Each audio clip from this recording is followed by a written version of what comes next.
Hey there, fight fans. Welcome to the UFC on ESPN Plus 10 or UFC Fight Night 152 or hashtag UFC Rochester live play-by-play results stream brought to you by SB Nation MMA, which includes BloodyElbow.com and also MMAmania.com. The only two websites on the entire planet you'll ever need to go to get your mixed martial arts news. UFC, One Championship, Bellator, all of that can be found on Bloody Elbow and MMAmania.com. My name is Flyin Brian J. Thank you so very much for joining me.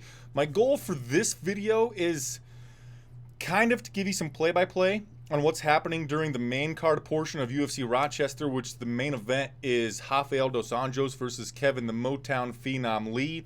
Also, I'm just going to be hanging out with you guys. You're going to be my co-host. It's just you and me this time.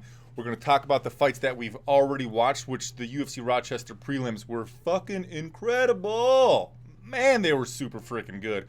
We had Michel Pereira. I'm sorry I butchered that name, but that dude came in, jumped off the cage a couple of times with Showtime, Superman punch attempts, and then a flying knee to right straight sent Danny Roberts to the canvas in the very first round. That guy is somebody we need to really pay attention to moving forward. We also just watched a really exciting back and forth battle between Aspen Ladd and Sijara Eubanks, where Ladd won a unanimous decision. 29-27, I think was one of them, 30-27, 29-28. It was kind of all over for the scorecards, I believe. I could be lying to you. We also saw Ed Herman knock out Patrick Cummins with a knee to the temple. Zach Cummins knocked out Trevin Giles in the third round, or it was a guillotine choke submission, but it was an overhand left on Giles while he ate a right straight to the face that sent Giles to the floor, and Cummins finished with a guillotine choke. Julio Arce with a 1-2 combination ending with the left high kick finished Julian Erosa in the third round. Grant Dawson got a rear naked choke submission over Michael Trezano.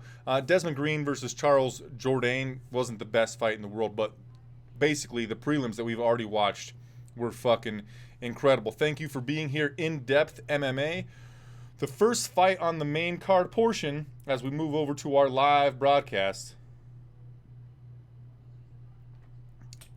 The first fight is Davi Ramos versus Austin Hubbard in the lightweight division. Davi Ramos made his UFC debut in the welterweight division where he lost to Sergio the Panther Moraes. Since that loss in his UFC debut, Ramos has gone on to win 3 in a row, all via rear naked choke, 2 of which in the very first round. The furthest one back was against Chris Grutzmacher, and that was in the third stanza. Alex Murray, what's Theo Von doing in the octagon? Dude in the octagon must have a mullet, I'm guessing. I haven't been paying attention. But right now, Davi Ramos is in the SB Nation MMA Prep Point, brought to you by BloodyElbow.com and MMAmania.com. Ramos has the second longest submission streak among active UFC fighters at 3. He's finished 8 of 9 wins, 7 via submission, and he's a 4-time Jiu-Jitsu World Cup champion. He's fighting out of the red corner wearing black Valetudo shorts. They kind of look like, boxer briefs, but here we go. Tail of the tape. Let's bring that up right now. Oh, wrong one. Here we go. Tail of the tape. Bow. That's not it. That's Wikipedia, man. We need to change this to UFC.com.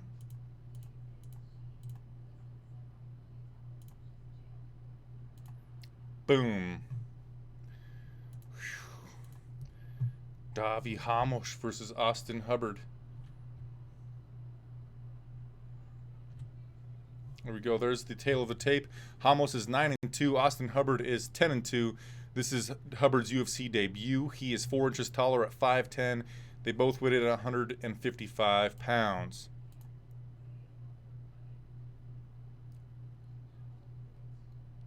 Alex Murray says, can't tell me Austin Hubbard doesn't look like Theo Von.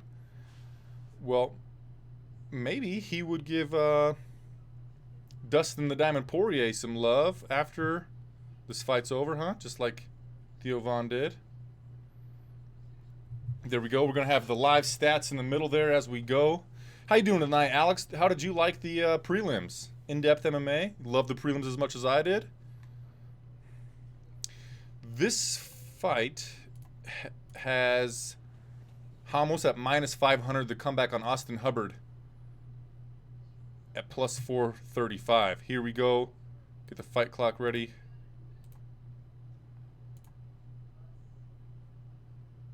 So you ready? Fight. Keith Peterson, our referee, in charge of the action in the center of the cage. Austin Hubbard has... Yeah, man, prelims were great. Austin Hubbard has kind of board shorts, but the short board shorts on. They're gray, fighting out of the blue corner. Both guys in the orthodox stance. Michel Pereira. Yeah, that dude's fucking awesome, Alex. That was amazing.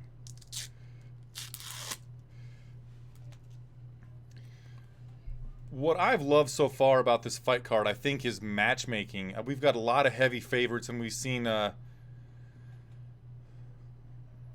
out of 7 fights have been finishes. Oh, Davi Ramos just landed a straight right to the jaw of Austin Hubbard. That kind of rocked the head back of Austin Hubbard. Hubbard has his wits about him, still coming forward. What's up, Uncle Hank? I sell propane and propane accessories. Damn it, Bobby. Davi Ramos is the one who's controlling the center of the cage. Austin Hubbard kind of pressed forward with a double jab and a straight behind it. None of it found its range. Front kick to the body landed for Austin Hubbard. Ooh! Front kick to the nutsack landed for Davi Ramos. Ooh! Pause that timer. Pause. Beep.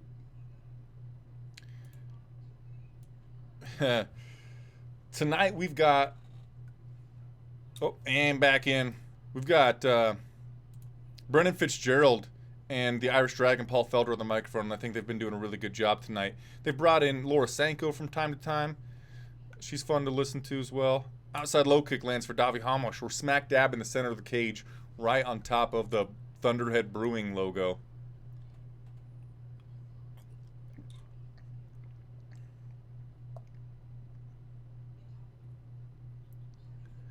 Yep, Peggy said Luann was out there getting the beauty school done, but he's always with a boyfriend of hers.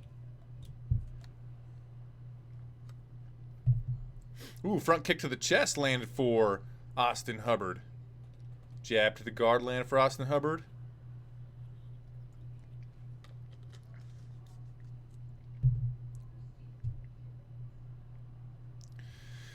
Paul Felder's just mentioning that Austin Hubbard hasn't been doing many low kicks, and he's wondering if Hubbard is weary of doing low kicks because then he can get easily taken down by the 4-time World Jiu-Jitsu champion in Davi Ramos. Ramos with a right high kick, and he ate a 1-2 for his trouble from Austin Hubbard, and Austin Hubbard's now pressing forward. Jab to the body from Hubbard landed on Ramos, and then Ramos came with a flurry of punches, but none of them landed on Austin Hubbard. We've got a pretty closely contended fight right now.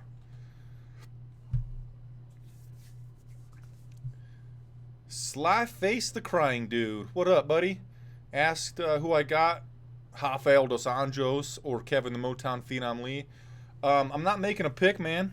I gotta stop saying The reason I'm not gonna make a pick is because I'm gonna tell you right now, I'm cheering for Rafael dos Anjos. I'm going to call the fight true and without biases, but I'm rooting for Rafael dos Anjos. I know that Kevin Lee, it's his shtick to talk some shit and be really boastful, but his shtick has me not liking him. And I've got that heel heat for him. Don't like him. Want to see him lose. Oh! Ramos just caught a low kick from Austin Hubbard, and overhand right landed and just shook the head. A wide right landed to the chin of Austin Hubbard from Davi Ramos. Who you got? Slyface in the main? Or who you rooting for? Eye poke. We got an eye poke from Austin Hubbard on Davi Ramos. This eye poke break is brought to you by Thunderhead Brewing out of Axtell, Nebraska. If you like the video, please give it a thumbs up and consider subscribing to the channel. Pettis or Diaz? I think you got to go with Pettis. Man, I would be rooting for Diaz, though. the more diverse skill sets on the side of Pettis. He's been more active lately. And we're back in it. Resume action. Left hook landed for Davi Heinisch. And Paul Felder's mentioning that his legs didn't even buckle.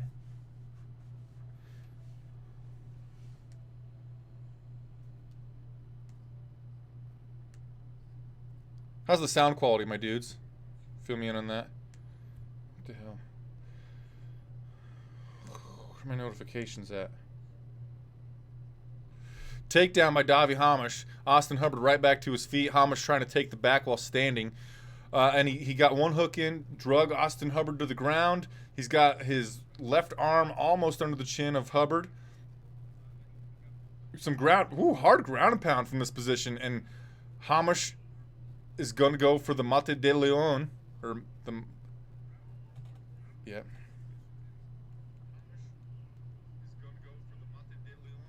All right, sounding pretty good. All right, round one's over, and I think it's pretty clear that we're going to give that one to Heinisch. I was hoping we wouldn't have to use too many of these, but boom, there it is. Round one for Heinisch. Get ourselves ready for round number two.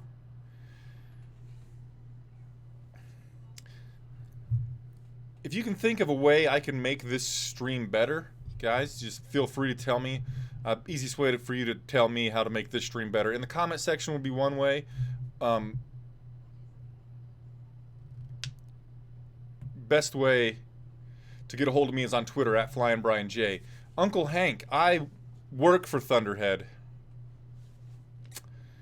Actually, on the 28th, I will start working for Thunderhead. I put my 2 weeks in at my other job, and so I've got 1 week left at that job, and then I'm going to start as a professional brewer at Thunderhead Brewing in Axtell, Nebraska. So that'll be my day job. I make beer. Pretty dope.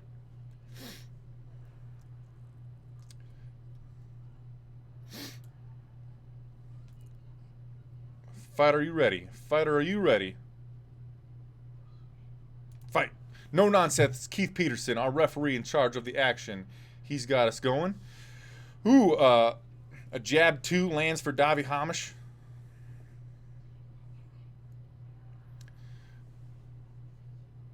Hubbard just went with a front kick to the body of Heinisch, and it looked like he might have tweaked his ankle a little bit. As he came down on it, he was a little weary. They're trading low kicks. Right straight landed for Heinisch. Thanks a lot, Slyface. Appreciate that, dude.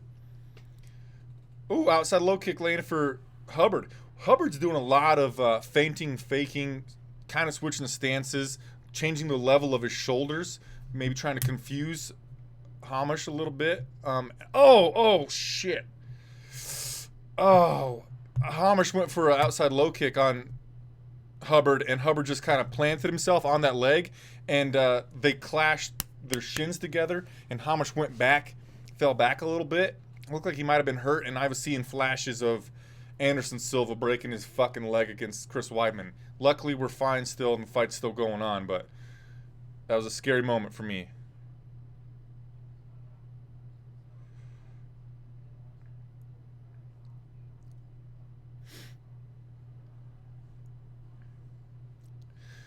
Heinisch has the back of Hubbard up against the fence. He's got his left leg grapevined and then triangled around the left leg of Hubbard, trying to bit my tongue, trying to take the back. Just kind of leaning on him right now. Needed the thigh. I've been a home brewer since April of, I want to say April of 15. I've been a home brewer for around 3 years. Ramos just had the back control of Hubbard on the feet, and he kind of jumped like pull guard kind of thing, put his legs behind the knees of Hubbard as he rolled himself onto the canvas. That was an interesting way to get a takedown attempt. But he still got his hands clasped around the waist of Hubbard. Hubbard going to get back to his feet, and he does. I contacted the owner of Thunderhead 2 to 3 years ago about buying some hops from him. And then he saw that I make videos like I do for this channel, and he asked me how much I would charge him to make a video for him. I made a couple of videos for him talking about his beer, brew days and such, and we started hanging out as buddies. And then he's expanding, growing the brewery. Because I have the ability to do marketing for him, making videos as well as make beer, he hired me on full time to do a variety of different things for him. My primary things, he wrote a list for me. Number 1 is make beer. 2 is package beer. 3 is market beer. And then, like, cleaning stuff, and it went all the way down to mowing the yard. So I'll be doing just a lot of stuff for the brewery, but it's going to be a lot of fun to make beer. Back to Heinisch versus Hubbard. We're smack dab in the center of the cage, right on top of the Thunderhead Brewing logo. Front kick to the body, didn't find the range from Hubbard. Hubbard with a right high kick, and he paid for it with a small flurry from Heinisch that got Hubbard's attention, and now Hubbard is on the back foot as Heinisch moves forward up against the fence, landed an overhand right, kind of a straight right but had an overarch to it, got himself in on a takedown attempt, and on a single leg, and Hubbard's trying to defend with a Kimura, and Heinisch is trying to pull the left leg of Hubbard away from the fence to get this fight to the canvas so we can maybe try to work that 4-time world championship jiu-jitsu that he's got in his back pocket. But right now, kind of got a stalemate up against the fence. Heinisch looking for the single leg and Hubbard countering with a Kimura attempt. Oh, and a small dump got Hubbard onto the canvas, and now Heinisch is in top position on top of Hubbard up against the fence right in front of the MMA Mania corner. Now Heinisch is in the half guard, putting a lot of pressure down on top of Hubbard. Thank you, Uncle Hank. I didn't realize you said congratulations. Heinisch is now 2 of 6 on his takedown attempts.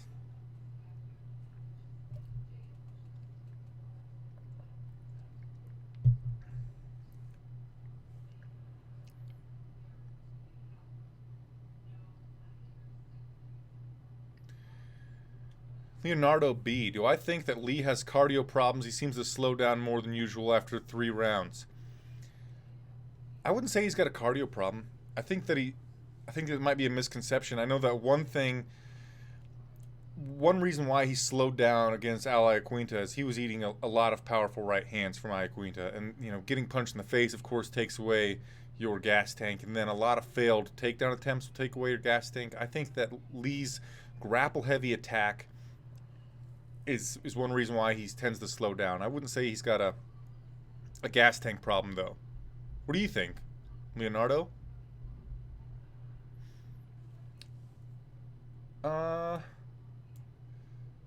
So we're getting ready for round number 3. Let's put in, I think Heinisch won the second round as well. Hubbard's corner thinks that Heinisch is getting tired.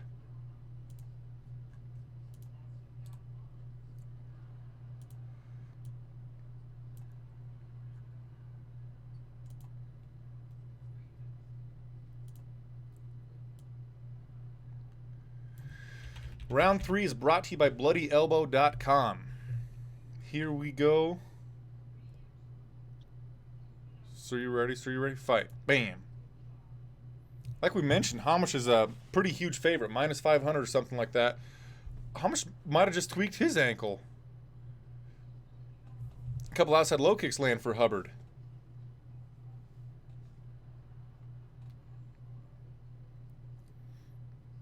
Paul Felder and Hubbard's corner thinks that he needs a finish in order to get this victory.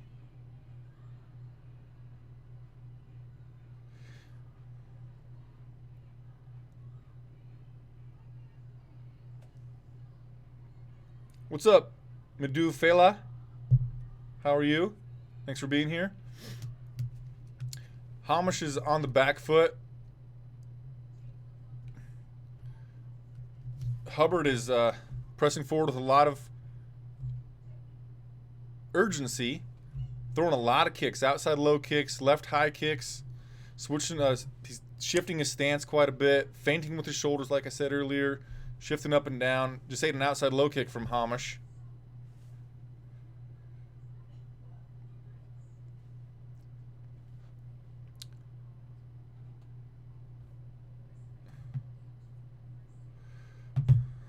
I gotta I gotta call my wife in a minute here. Hello from Tunisia, Mohammed Mizeh. Ooh, a wide left from Davi Heinisch, just like from like a shovel hook kind of thing, just wobbled the legs of Austin Hubbard. And then another left hand got Austin up on wobbly legs up against the fence. Hubbard still throwing back though. Overhand right lands for Heinisch. Heinisch takes the back up against the fence here, and he grapevines his left leg in, triangles it, gets the fight to the canvas, goes to get top position. And he's looking to get some ground and pound with his left hand on Hubbard up against the fence. Heinisch looking to finish here. Algeria. Cheers from United States, my dudes.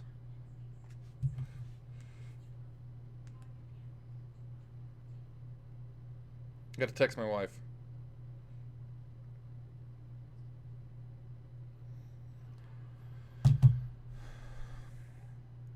Okay.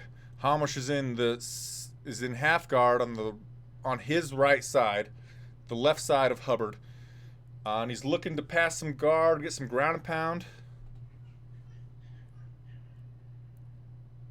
Yeah, I can't show fights, man. They would take down the YouTube channel. I'm doing my best job, the best that I can do to give you some play-by-play, keep you informed of the action, Michael. That's all I can do.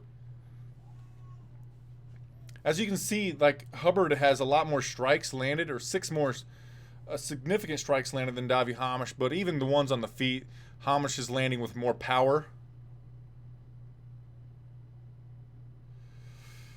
And also, the ground control game is really where it's at.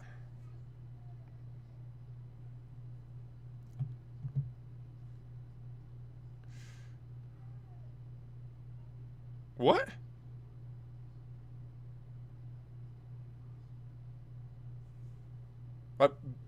Keith Peterson brought him to the feet for some reason? I missed it.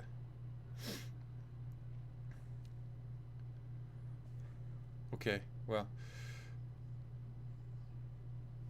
Hubbard come forward with a 1-2 and knee behind it, and it seemed to all of them landed on Ramos, but Ramos is just fine. Outside low kick lands for Ramos. Heinisch. Jab lands for Heinisch.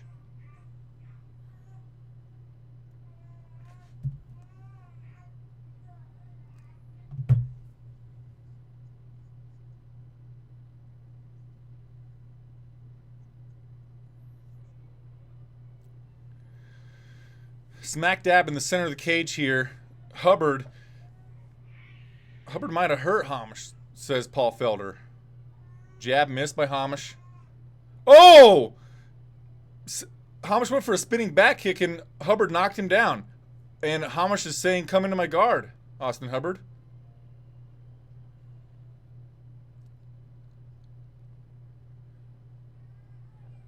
Hubbard is standing up, Heinisch on his back. Hubbard thinking about following Heinisch to the canvas. He's got 10 seconds to go. I think he's going to lose a decision.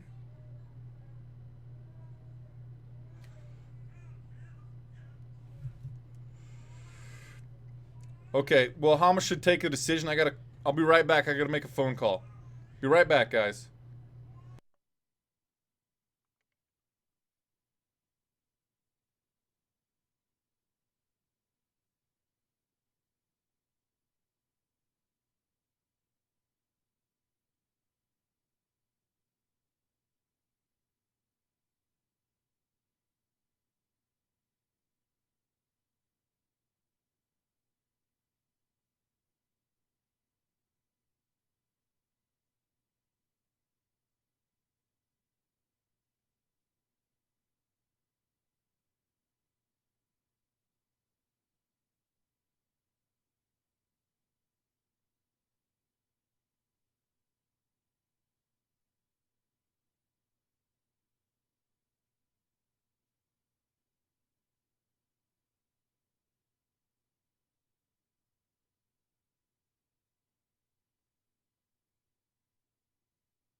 Sorry for my absence, my dudes.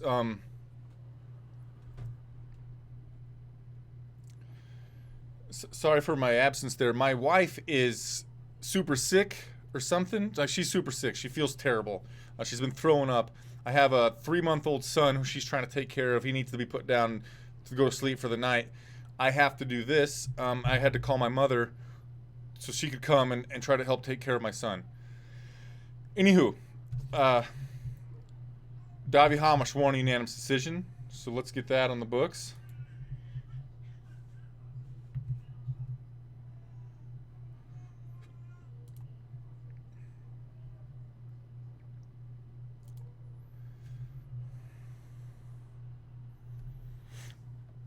Davi Hamish says that he doesn't care who's next. He'll take anybody.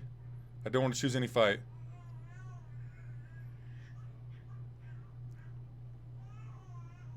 Hamish actually, he said he didn't want to call anyone out, and then he said he wants to fight Khabib.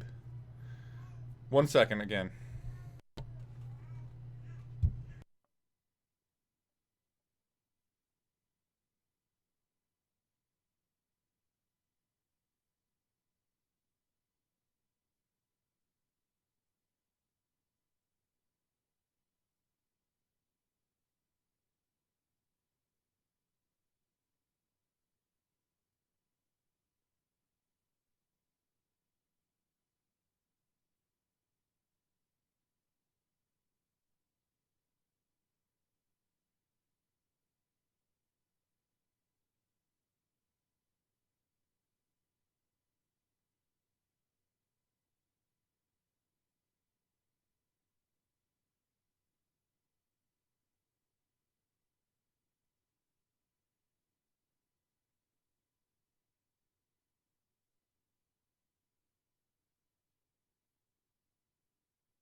Okay, sorry guys, back again.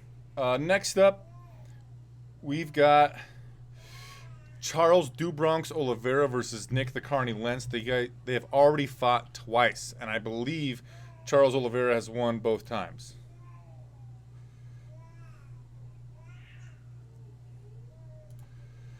Let's get this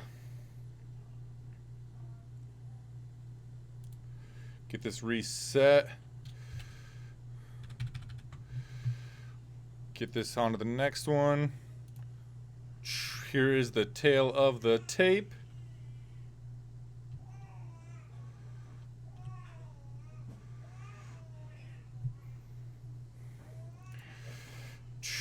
Okay. Sorry, I'm distracted, guys.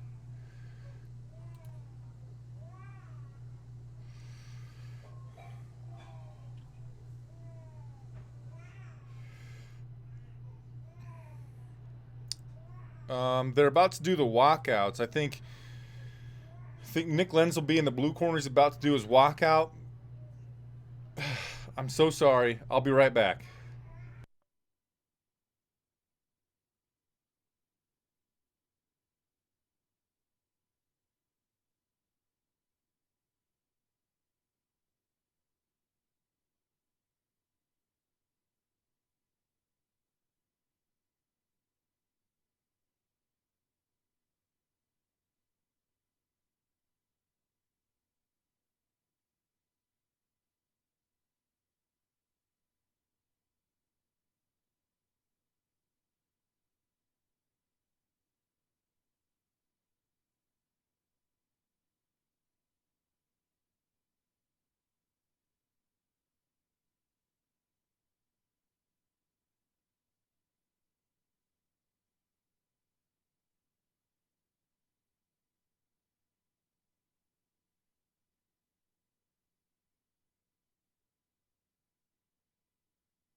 Okay.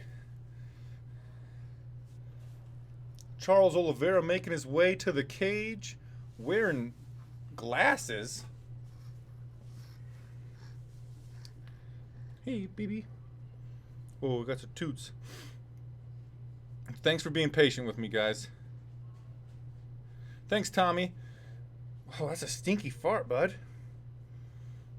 Charles Oliveira is in the Flyin Brian J, SB Nation MMA, BloodyElbow.com. Prep point. He's hugging his teammates. He's about to get the Vaseline put on his face. He's wearing long board shorts that are cut up the side. We call them Muay Thai trunks. He has the most submissions in UFC history at 13. Tied for the most performance awards in UFC history at 4. He's in 4th place, tied for the most performance awards in UFC history at 14. He's finished 24 of 26 wins, 6 knockouts, 18 freaking submissions. Say hi, Edison. Say hi, Edison. Hey. Yeah, you gonna watch fights with Dad? Okay. Oh. Leon Stoll says that Nick Lentz looks 20 years younger without his beard.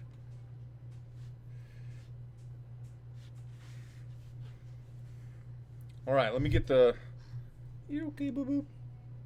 Okay, I got the clock almost ready. Tail of the tape. Oliveira is 5 years younger at 29 years old. He is 2 inches taller at 5'10", and he has a 6-inch reach advantage at 74 inches. As soon as it gets started, I'll try to get the stats going. Thanks, Uncle Hank.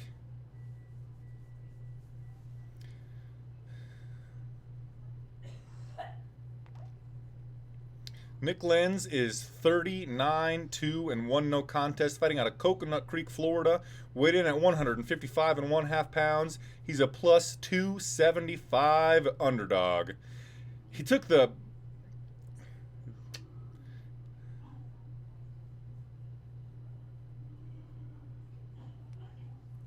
You okay, baby?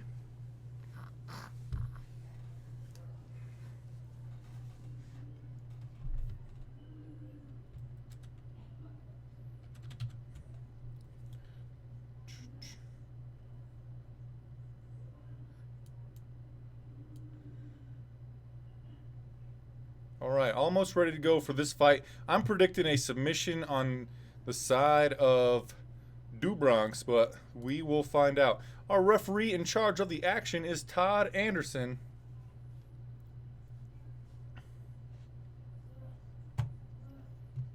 I predict, what do you guys think? First round submission for Charles Oliveira? Boom, start. Here we go. They touch gloves in the center of the octagon, and we are ready to go. Oliveira in the orthodox stance. Nick Lentz wearing the Valley Tudo shorts, looking like boxer briefs, in the southpaw stance, wearing the blue gloves. Front kick to the chest lands for Charles Oliveira. Outside low kick on the right side lands for Nick Lentz. Left high kick missed for Nick Lentz. Was on the guard of Oliveira. We're in a clinch situation. Oliveira got double overhooks. He's going to try to put Lentz up against the fence. No dice, but he did. Whoa! Hey, baby. Hey, baby boy. It's okay. It's okay. Left high kick lands for Nick Lentz. It's okay, buddy. Outside low kick lands for Oliveira. Nick Lentz in on a takedown attempt. Didn't get it. Was in on a clinch for a second. Right elbow lands for Charles Oliveira. It's okay, buddy. It's okay, buddy. Yeah, it's okay, buddy.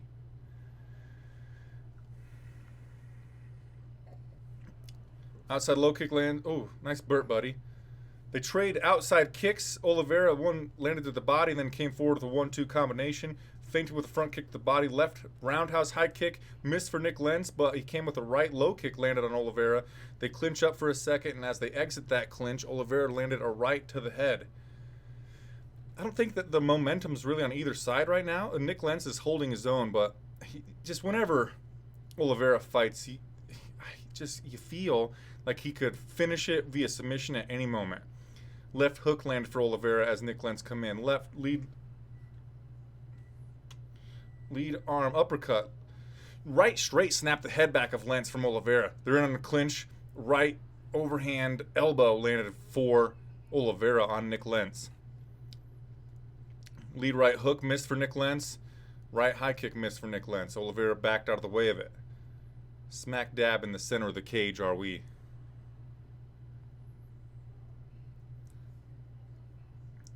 Superman elbow attempt from Oliveira.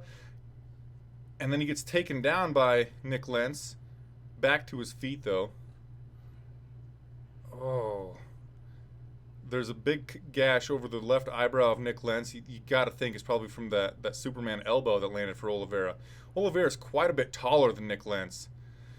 Right body kick landed for Oliveira, and then a left hook behind it landed as well. Hey, buddy. I will update the results as soon as I get a chance. Sorry that they're not up there.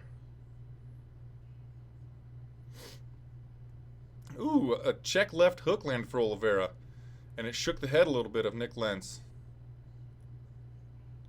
Left straight didn't find the range on it from Dubronx, but a right straight found the distance from Oliveira. Jumping front foot to the face landed for Oliveira. And he got taken down by Nick Lentz with a body lock, but then Oliveira reverse position. Now he's on top of Nick Lentz on the ground. He's in position for maybe an arm triangle choke. Nope, not going for that. Hey, buddy. It's okay. It's okay, buddy.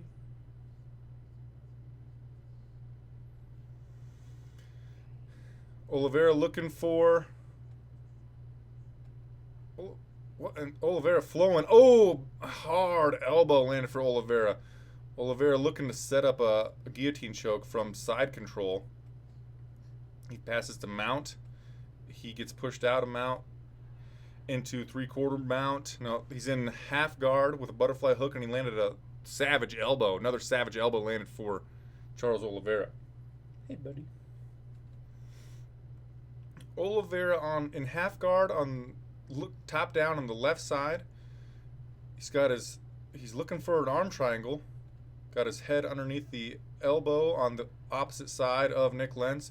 Looking to pass his right leg through the guard of Nick Lentz. Hey, buddy. Hey, buddy. Hey, buddy.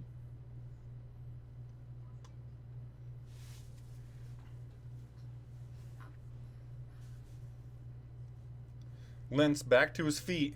Oliveira front kick to the body. Landed. Nick Lentz tried a right high kick. Didn't find the range on it. Lead right hook to a left straight. Might have found the range from Lentz, but he paid for it right after that with a right straight down the pipe. Ooh, tornado kick landed for Charles Oliveira. Clear round. Clear round for Charles Oliveira. I'll be right back.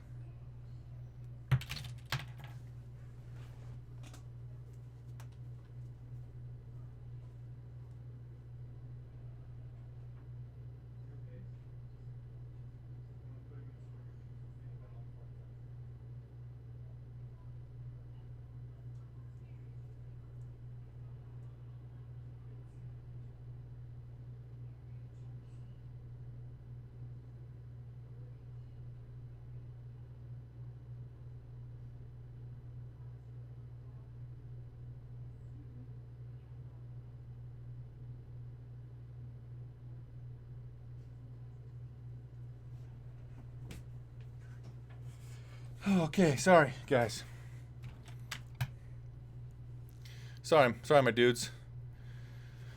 I could have canceled the stream, I guess.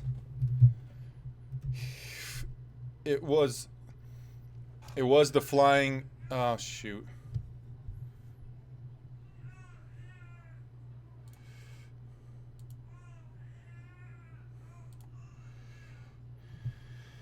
Doctor came in to take a look at the cut.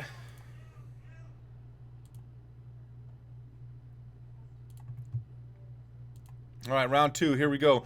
They touch gloves in the center of the cage, and they circle to the right. Oliveira's got his guard tight. Nick Lentz tried a couple of kicks and then he's the spinning kick and paid for it. Nick Lentz in on a takedown attempt, and Oliveira searched for a guillotine. Nick Lentz got himself on the opposite side of where the guillotine was to get himself out of danger of that choke, but Oliveira elevates with a butterfly hook, and he might be pulling Nick Lentz back into the guillotine attempt. And so Oliveira was able to get guard by elevating with that butterfly hook. And he might finish it here with this guillotine choke.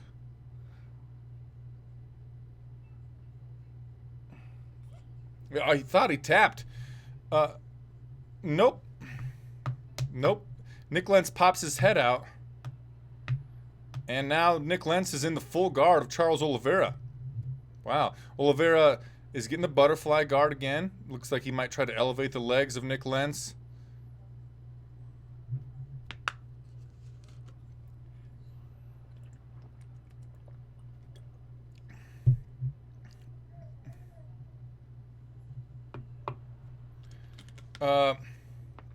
Charles Oliveira hit Nick Lentz with an up kick to a downed opponent.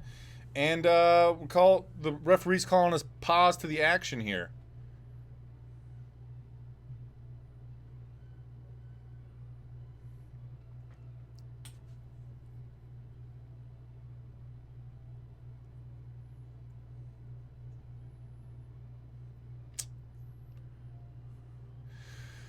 But,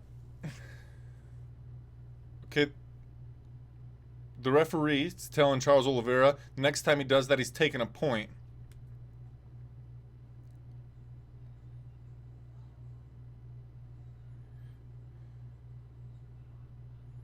What's up, first name, last name? Okay, oh, I was wondering, the referee is going to put them back in the position.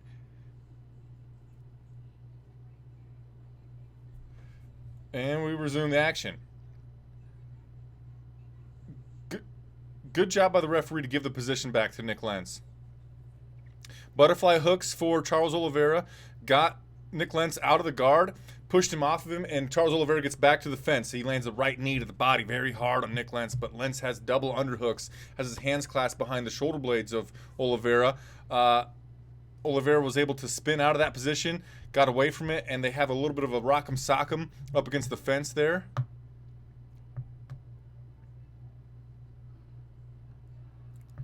What's up, Rob Amon? Thanks for being here, my dude. Right kick to the waistline. Oh, shit! Outside low kick landed for Nick Lentz, and he paid for it with a right straight from Charles Oliveira, and Oliveira knocked him down with that right straight. A couple of hammer fists finished the show off. So I bet Charles Oliveira via submission.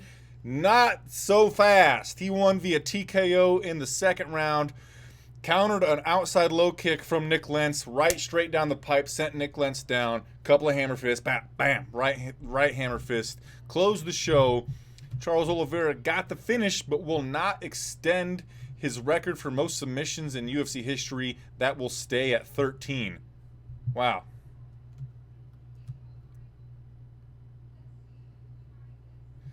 Thank you so much.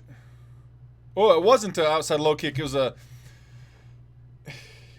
was a round kick to the body that Oliveira caught the ankle a little bit, right straight down the pipe, right in the nose-mouth area, sent Nick Lentz to the canvas. I got to check just to make sure, but I think that Oliveira is now 3-0 against Nick Lentz. Why was that fight necessary? I liked it. We saw a finish. That's pretty dope. Okay, Nick Lentz. He beat Charles Oliveira, got a submission via guillotine choke on Nick Lentz back in 2015. A no contest, an illegal knee. It was originally a rear naked choke win for Oliveira, but it was overturned due to an illegal knee back in 2011. So this is the third one. And so now, but the official result on that night, Oliveira has now won 3 times against Nick Lentz. Okie doke.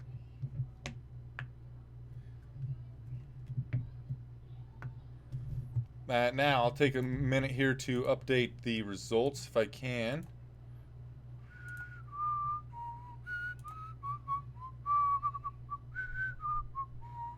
If I didn't fuck something up.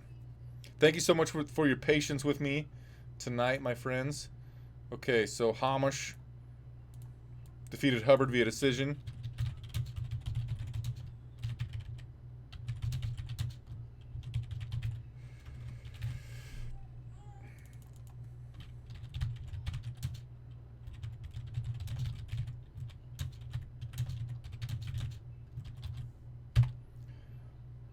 And next up, oh yeah, Charles do Bronx Oliveira. All right.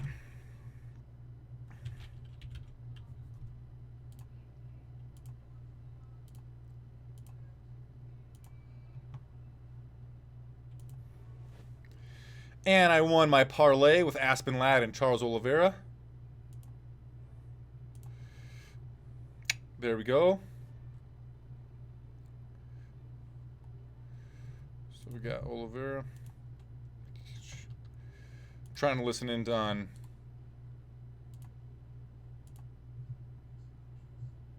on the post-fight interview.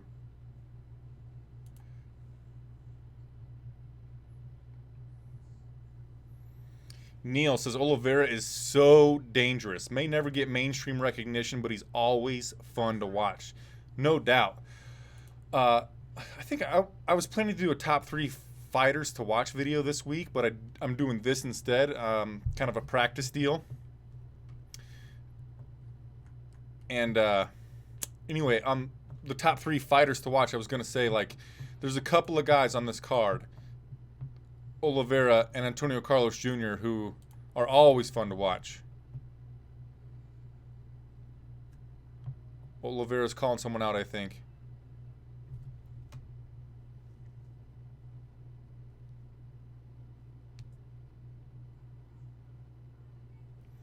Oliveira says, hey, Sean Shelby, hey, Dana White, stop playing around. I need a top 5 fighter. Let's go.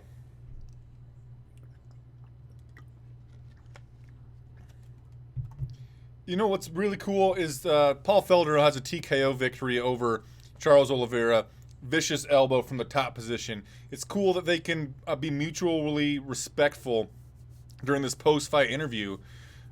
You know, Paul was the one interviewing Oliveira, so that's kind of cool to see. Next up, Derek Krantz making his UFC debut on less than 1 week short notice, filling in for the PED issue having Neil Magny against the fighter who owns half of the best fight so far this year in Vicente Luque.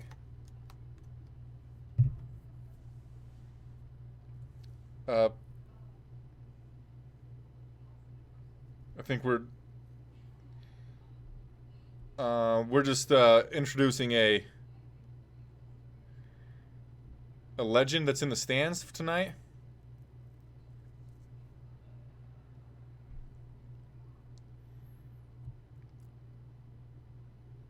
Okay, we're introducing someone into the UFC Hall of Fame. Who is it? Rashad Evans. Sorry, I'm still not sure about that. Shut up, Siri. Yeah, they're inducting Rashad Evans into the UFC Hall of Fame. What do you guys think about Rashad Evans being inducted into the UFC Hall of Fame? Meanwhile, please give the video a thumbs up and consider subscribing to the channel. Like June just mentioned in the live chat, we need positive thumbs in order to be able to do these in the future. What happens is people come looking for the fights later and they find this video and they give it a thumbs down because it's not a replay of the fight. So I need as many thumbs up as you can possibly give me so that we can have a high thumb up to thumb down ratio. Big E McFarland says he thinks that Rashad deserves it. I suppose. He got the title belt, but he never defended it, did he? In the 205-pound division, he knocked out Forrest Griffin, but then his next time out, he got knocked out by Lyoto the Dragon Machida.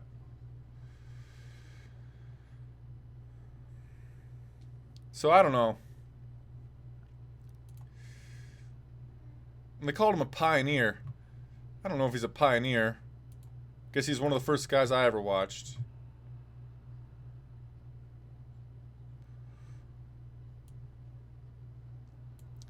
Yeah, next up, Vicente Luque versus Derek Krantz. While they're playing a highlight video of Rashad Evans and we're doing all that stuff, I have to go check on my family. I'll be right back.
Oh, okay, sorry guys.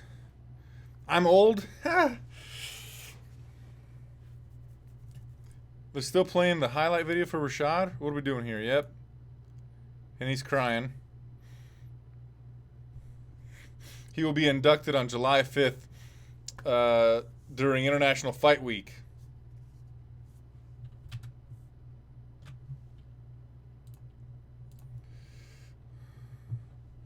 Sugar Rashad Evans.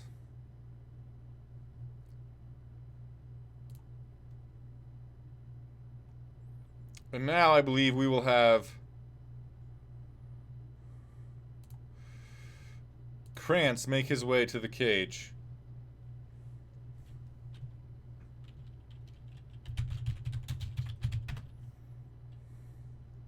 What's up, Liam? Awesome Man 1.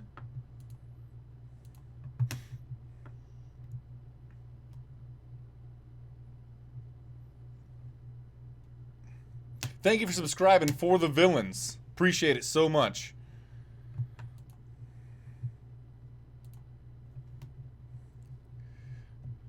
Vitor Belfort should be the next inductee. Even though he had his steroid issues. Yeah, man, but dude, Titor was one of the most exciting fighters to watch in the history of the sport. Yeah, he was cheating, but that shit was fun as hell. Am I right?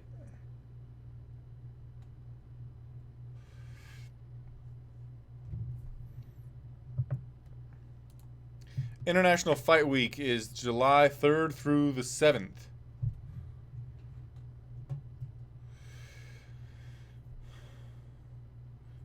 Neil says, Rashad is the first time I really noticed a fighter become mentally washed up before his physicality failed him. He just couldn't pull the trigger after the Jones fight.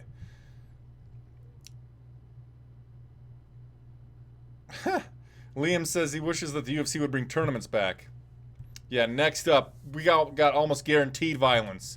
Vicente Luque versus Derek Krantz. Luque is 1 inch taller at 5'11". He's got a 3.5 inch reach advantage at 75.5. He's got a 1 inch leg reach disadvantage. Derek Krantz, before taking this fight on short notice to fill in for Neil Magny, was set to fight on Dana White's Tuesday Night Contender Series, which is coming back to us on UFC Fight Pass soon, I believe. Let me pull up my calendar. Gonna be on Tuesday, right? I don't see it. They didn't put it on the UFC's calendar. I sync my my phone's calendar with the UFC's calendar. It's easy to tell things. Uncle Hank says Vitor ate a lot of horse meat with the Ream. So they've kind of slowed down our pacing. Maybe not. Just things seem slower for me because I was just super busy there for a minute. Should still be busy, but whatever.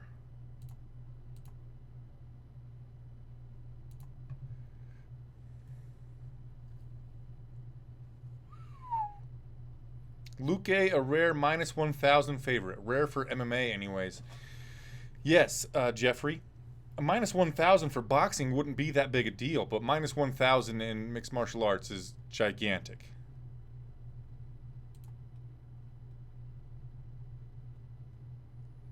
Big E McFarland. I saw Krantz on Dana's looking for a fight, and I don't think he's going to beat Vicente Luque. We have to look up Tapology to get any information on Derek Krantz. I plan to have Eddie Mercado with me tonight, chatting about the fights. Derek Krantz's nickname is D-Rock. I don't know how I feel about that. He's 24-10. He's 31 years old.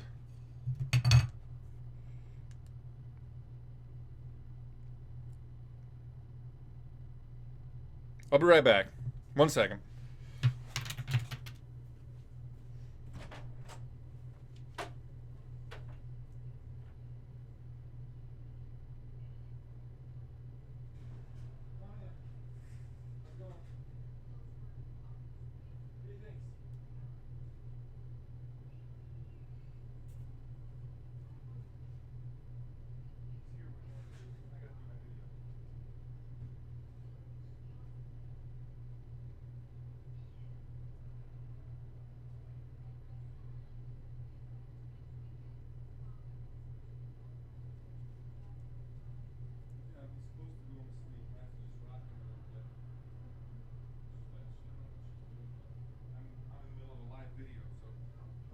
Back. Thank you.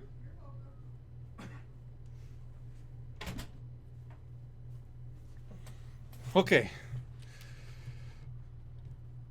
Krantz is on a 4-fight winning streak with no one notable, says June. He's the 138th current best welterweight fighter in the world. He's got a loss to James Nakashima.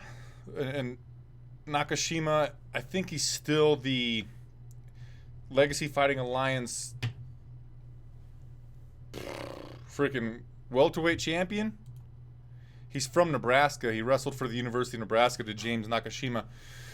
But let's see. I don't think there's any notable names on Krantz's record. He started his career 7-0, lost 1, won 1, lost 2, won 2, lost 2, won 1.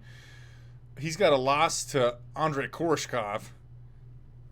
Oof. He lost to Sean Spencer. Lost to Dustin Poirier. He's got a win over Charles Byrd. Well, that's something. Charles Byrd, of course, came off of Dana White's Tuesday Night Contender Series with a win over Randall Wallace and then defeated John Phillips. What? Damn it, Siri.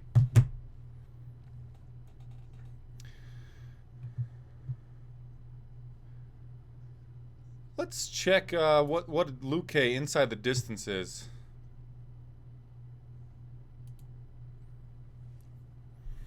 Luque via TKO or KO is minus 180. Luque via submission is plus 260. So then Luque inside the distance is minus 340. Weird. So, huh. Okay, now we've got Derek Krantz fighting out of the blue corner, making his way to the octagon. He's about to step his way into the Flyin Brian J SB Nation MMA prep point, get the Vaseline put on his face so that the punches don't cut his face up.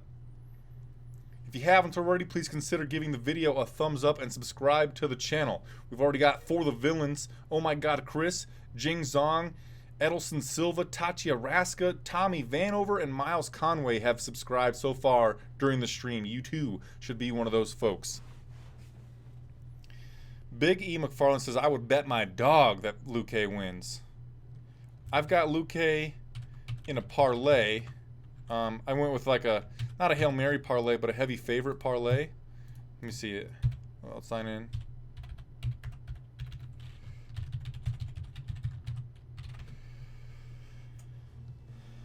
How old is your dog? Says Uncle Hank. Damn it, Bobby. Let's see. Yes, I only need is Luque wins inside the distance to cash on a 10 to win 23 parlay with Charles Oliveira, Davi Heinisch, Aspen Ladd, Desmond Green. 7 dog years, so 1 year old.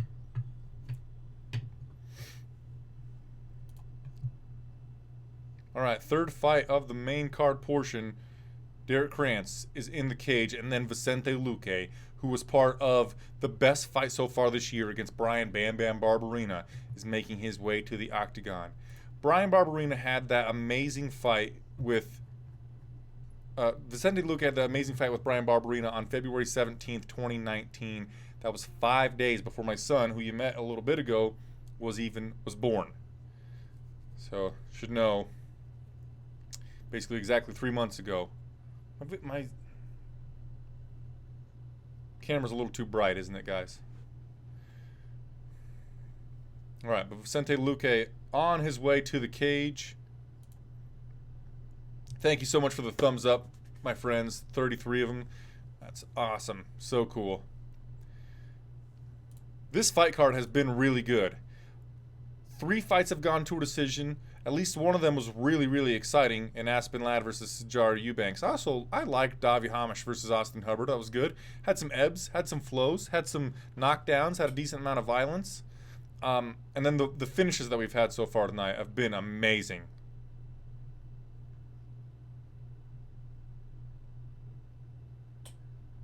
Oh, no. Big E McFarland said he watched the entire card that had Luque versus Barberena, except for that fight, so we missed it. Jeez. Fight was amazing. Go back and watch. I'm sure you've watched the highlights by now, but we should all go back and watch that fight again. All right, Joe Martinez has the microphone. 3 rounds, this in the UFC welterweight division. Introducing first, fighting in the blue corner. A freestyle fighter standing 5 foot 10 inches tall, weighing in at 170 pounds, fighting out of Marshall, Texas. He has a plus 750 underdog. Derek D-Rock Krantz. Excuse me. Okay, we've got the stats about to be there for us. A Muay Thai fighter, standing 5 foot 11 inches tall. He also weighed in at 170 pounds. Fighting out of Brasilia, Brazil.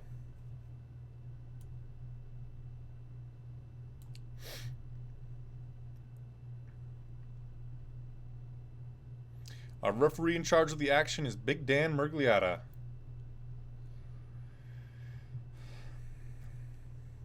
Brittany Palmer, our ring girl.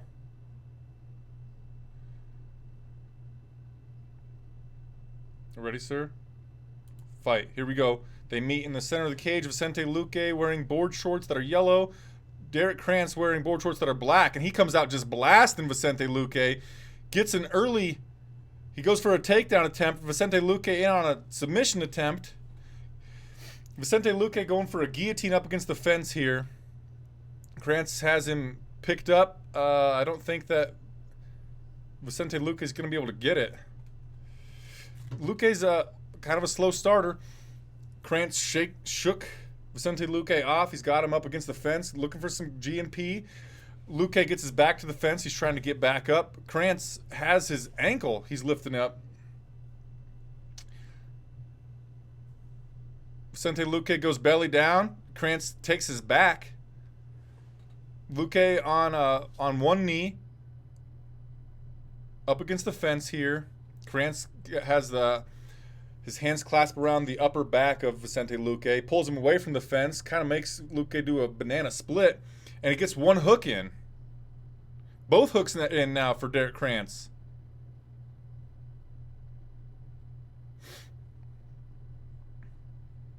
Vicente Luque is in dire straits right now. Holy shit.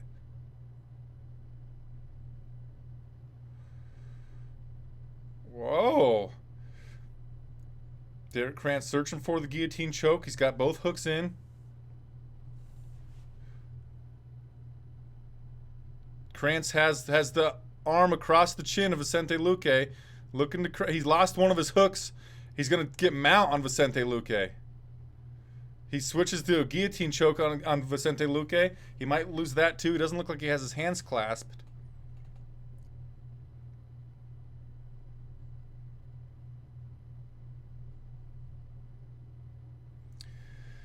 Krantz still searching for this guillotine. He doesn't have a grip on it. Vicente Luque's head is deep down in this choke, though.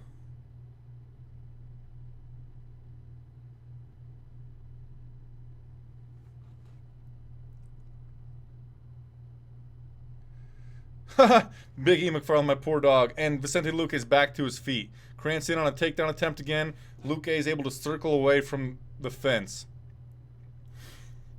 Now, I wonder how much of an adrenaline dump Derek Krantz is going to be going through right now after that fucking super fast start. Super fast start, have Luque hurt, in on a couple of submission attempts. You got to think he just dumped a ton of adrenaline, right?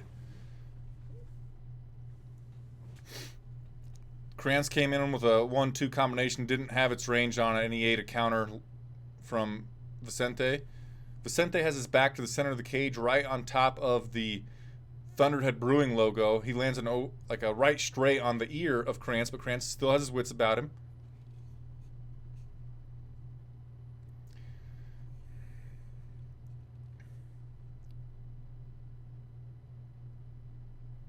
Jab missed from Luque. Jab lands for Krantz. Outside low kick lands for Luque.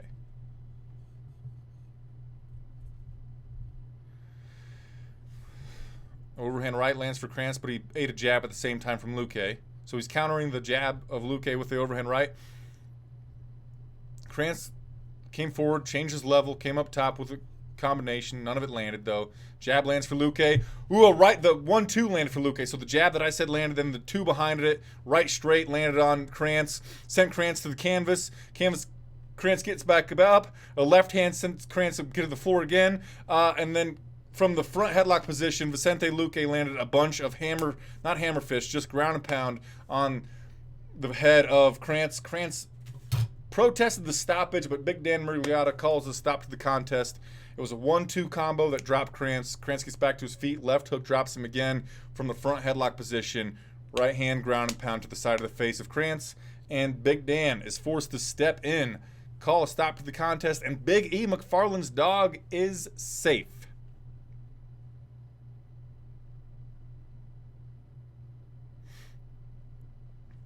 Vicente Luque went over to...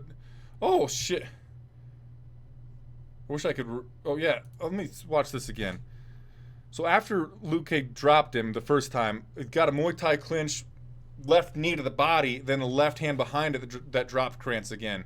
So it was the 1-2 that dropped him. He goes to get back up, gets the plum clinch, knee to the body, left knee, then a left hook behind it, sent him down again. He's got a front headlock and just hammer in his ear. Bam, bam, bam. Big E McFarlane's dog is super safe.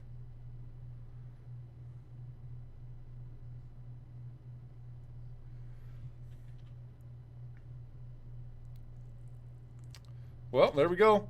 And my parlay it was 10 to win 20. Cash money. Yes, sir. All right, let me update the results, and then I'm going to have to check on my family.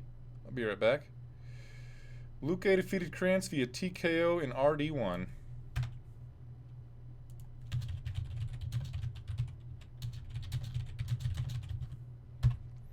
And next up, Megan Anderson versus Felicia Spencer.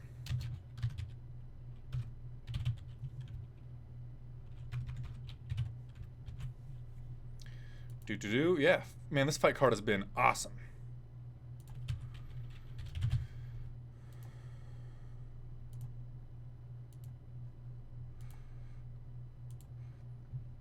Okay, I have to go check on my family. Please give the video a thumbs up. I'll be right back, and we'll talk about how impressive that was for Vicente Luque and where he goes from here.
Okay, all right, here we go. I'm sorry for my absence so often this evening, my friends.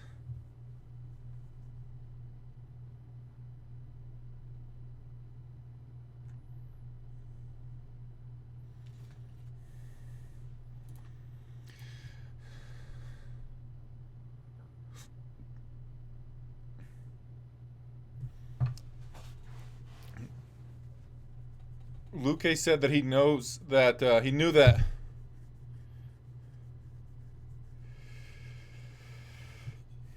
he expected Krantz to start fast, but he didn't expect to eat that overhand right that early. Yeah, like June says. She says, just so everyone knows, Brian never leaves the stream. Tonight is an exception due to an extremely ill wife, unable to care for their 3-month-old son. So he will need to check on them periodically. Thanks for staying with us. I called my mom, and my sister and her daughter and my niece came, and they're going to take care of Edison, my son. Whatever he needs. He's just...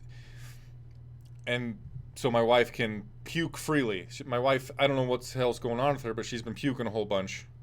And she just feels awful. So got to keep an eye on her. I worry that we need to take her to the hospital if she gets worse. She's been having stomach pains and puking, so I don't know. I'll be checking on them from time to time because, well, honestly, this is fun and everything, but I care about my family more than this. Thanks a lot, June. Rashad says, my son needs fight milk. All right, Mac, you goof. All right, up next, Megan Anderson versus Felicia Spencer. Hopefully we can just move right along. This is on ESPN Plus, so let's just get it popping. Thanks, Tommy. Thanks, Rashad. I hope that she's fine too. I really do. It worries me. So yeah, in between fights, I'm just gonna go check on them, make sure everything's good. We got everything updated on the stream, and thanks for your concerns, guys. I appreciate that.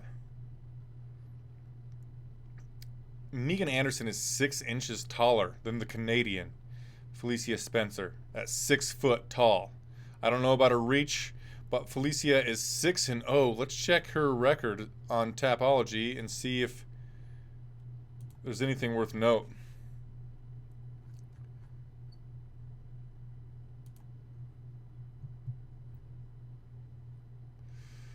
Felicia Spencer, 6-0. She has wins over Pam Sorensen. Okay, that's something. She has a long amateur career. She has a win over Macy Chiasson, she has a win over Macy Chiasson, who Macy Chiasson is doing really well in the UFC. I think she's got 2 wins, 3 wins. Is that an official win? The Ultimate Fighter Season 28 finale, yes. 3 wins in the UFC. All 3 are finishes, does Macy Chiasson, but she has a loss to Felicia Spencer on her record. So, okay. I see you strutting, Felicia. I think that's how you pronounce her name, Felicia the Phenom Spencer. Right now we're watching a hype video for Henry Cejudo versus Magic Marlon Moraes. June says that Felicia is the number 6 current women's featherweight in the world.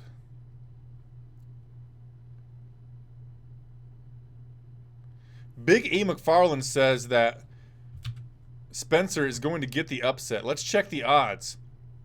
The odds have Megan Anderson at -210, the comeback on Spencer at +190.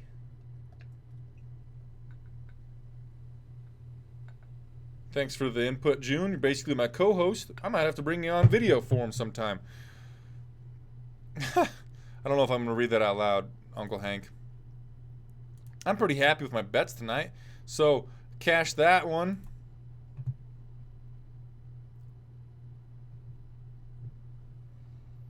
I put $10 to win $20 on that parlay. Oliveira, Ramos, Ladd, Green, and Vicente Luque inside the distance. Fuck yeah.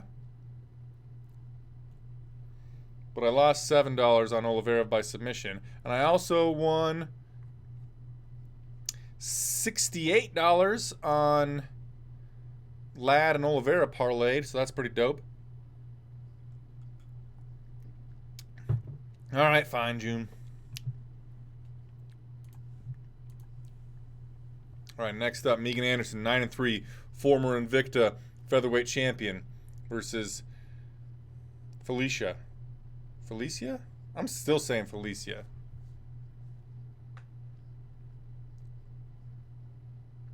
Right, Neil says, granted, Felicia's win over Chiasson, it was Chiasson's second amateur fight. Not sure how much stock we can place on it. We can't put a lot of stock on it at all. But, I mean, just looking at Spencer and Chiasson, like Chiasson is the more athletic fighter, and I don't know. It was an interesting talking point, really. I think that Megan Anderson's going to whoop the shit out of Spencer, but what do I know? I think Spencer has some grappling and some wrestling ability that is Anderson's kryptonite. It's her weak point. It's the weakest point in her armor.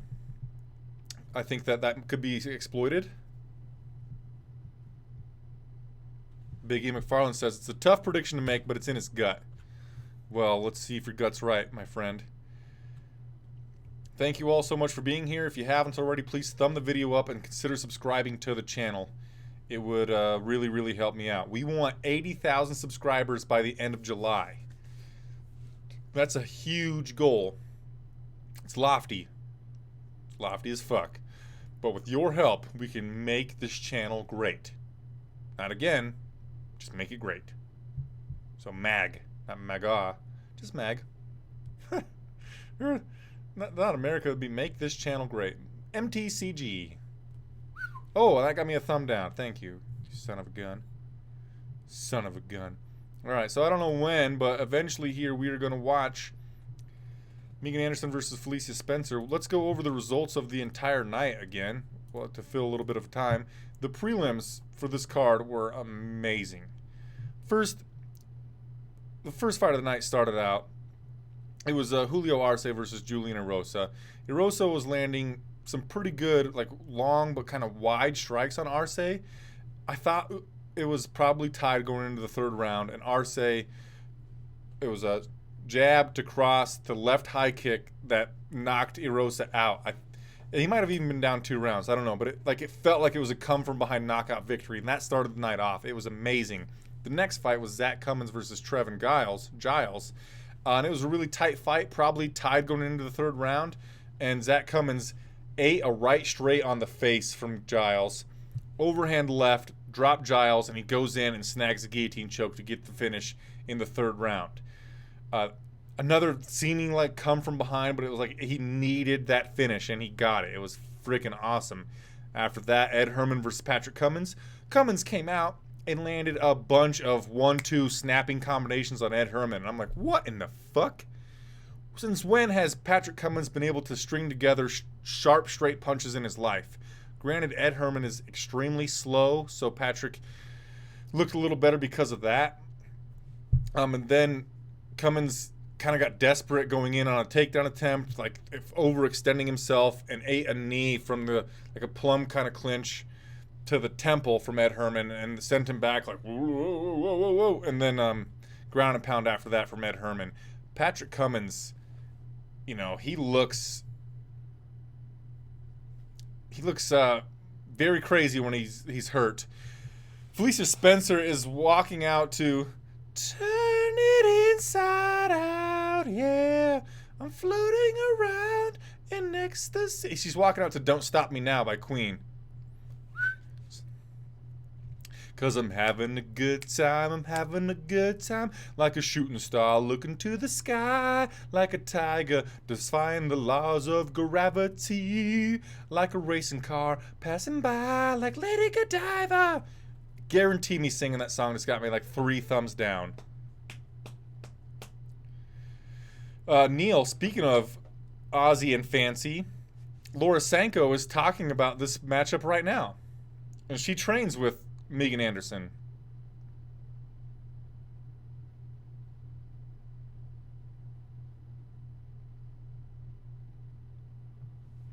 Laura Sanko is saying that Spencer is very flexible and extremely dangerous on the ground.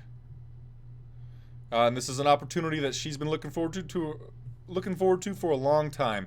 She is now in the SB Nation MMA Prep Point, brought to you by Bloody Elbow and MMAmania.com. Fantastic fucking walkout song choice by Felicia Spencer. She is the former Invicta FC featherweight champion. She is undefeated. This is her UFC debut. She is a Brazilian Jiu-Jitsu and Taekwondo black belt. Ooh. Burning through the sky, yeah. Felder's a fantastic commentator, Big E. He's not as good as Daniel Cormier, I guess, but he is good. And now, Felicia Spencer is inside of the octagon. She's wearing blue, short Muay Thai trunks, slid up the side, and a white rash guard tank top on top. Now, the lady born in Australia, Megan Anderson, fights out of Kansas City, Missouri, Lee Summit, with the likes of Laura Sanko, Zach Cummins, James Krause.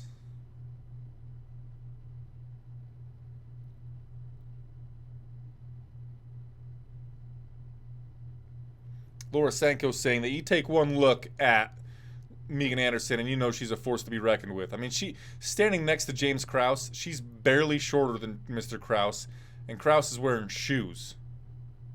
She's the former Invicta FC featherweight champion. She's finished 7 of 9 wins, 5 knockouts, 2 submissions. Her last fight was a first-round TKO via toe to the eye over Kat Zingano.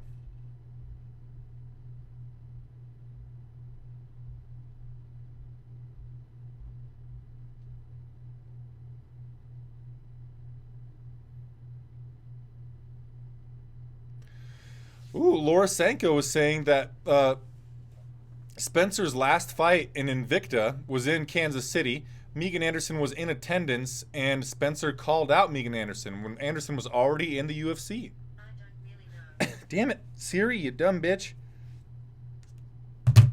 Sorry, Siri keeps talking. I'm sorry for calling her a dumb bee. Me and Siri just have a tumultuous?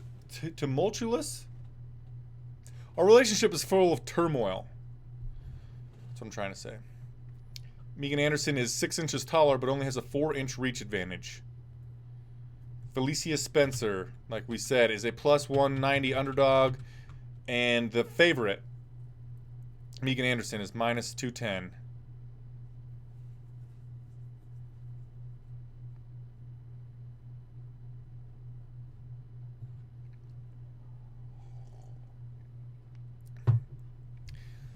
In 6 professional bouts, she stands undefeated at 6 victories and no defeats. The Phenom, Felicia Spencer.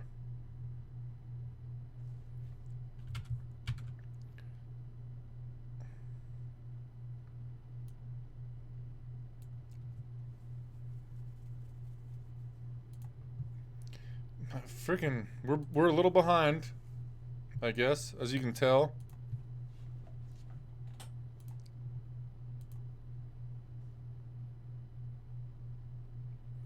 Megan Anderson.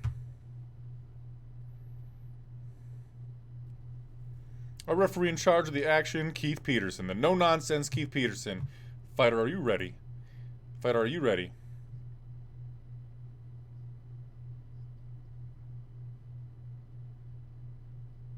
Ma'am, are you ready? Fight. Here we go. They meet in the center of the cage. They do not touch gloves. Both women in the orthodox stance. Megan's wearing a short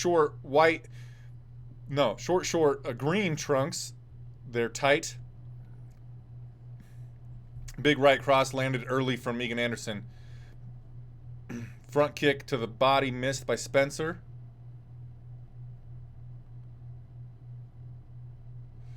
In on a clinch attempt is Spencer. Knee to the body lands for Spencer. Spencer pressing Megan up against the fence. Megan trying to elevate. Megan trying to elevate the chin of Spencer up against the fence here to try to keep the posture upset on Spencer. A couple of knees to the thigh land for Spencer. Ooh, a foot stomp by Spencer. Oh, not a foot stomp by Spencer. Yeah, old school. Think of Chris Lieben. Knee to the thigh land for Spencer. Another knee to the thigh lands for Spencer. And if she keeps landing these knees to the thigh on Megan Anderson, they're going to show right away because Anderson, her skin is so white it's translucent. Ooh, Spencer just pulled guard, pops out the back, and is in on a takedown attempt again. Oh, she gets it. 2 points. Oh, she takes the back of Megan Anderson. Felicia Spencer took the back of Megan Anderson. Megan's on her feet. Oh, she's trying to shake her off, but nope. Spencer is able to keep it. She had her hands clasped around the upper chest of Megan Anderson. Double underhooks from the back. She's got her hooks in. Was able to extend Anderson and get the fight on the canvas. Spencer's Anderson was holding the hair of Spencer. Huh. Is that legal? She's holding her hair. I don't know.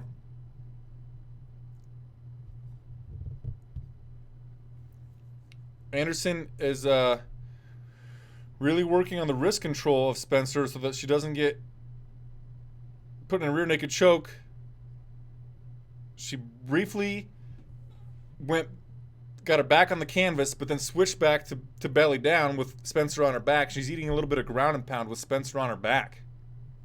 What's up, Liam? Thanks, Uncle Hank. Wow.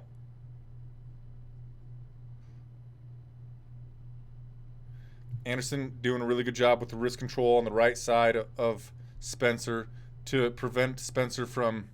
Well, no, Spencer got her hand out, landed some ground and pound. Anderson went to shake Spencer off the top, unable to do it. Spencer's got the back of Megan Anderson up against the fence. Anderson is on one knee, though, protecting her head from ground and pound on the right side. Spencer's still landing some of this G&P. She got her... Now Spencer got both hooks in. She's just thread her arm underneath the chin of Anderson. She's flattening her out. And Spencer... Megan Anderson tapped. Oh! Felicia Spencer submitted Megan Anderson in the very first round with a rear naked choke. Whoa! That's an upset. Man, hey, what do you say? Felicia Spencer coming in here as a relative unknown, making light work of Megan Anderson. Damn.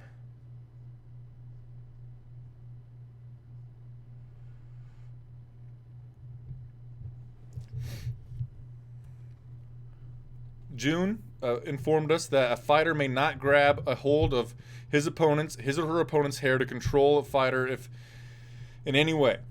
If a fighter has long hair, they may not use their hair as a tool for holding or choking in any fashion. Nice call, Big E McFarlane.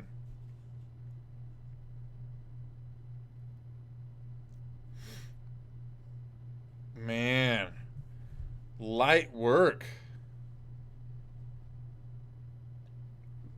Megan Anderson came into the UFC.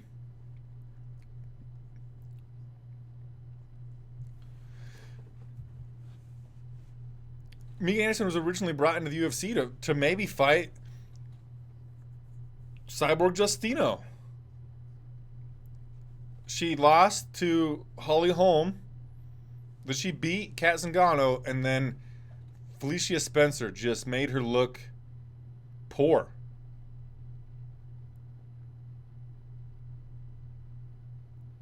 Neil says, well then, the win over Chasson proves she can take out bigger girls. Foreshadowing for the win. Nice work, Neil. June also said, unified rules of MMA say, it's number 5, hair pulling of the hair in any fashion is an illegal action. So what I was describing there when Anderson was pulling Spencer's hair, Anderson had Spencer on her back, and she was reaching back to, I don't know, control the head of Spencer, and she had her hand behind Spencer's head and was like basically grabbing the ponytail of Spencer. You can see now that Spencer's like hairdo is fucked up in the back from that. But did it matter? No.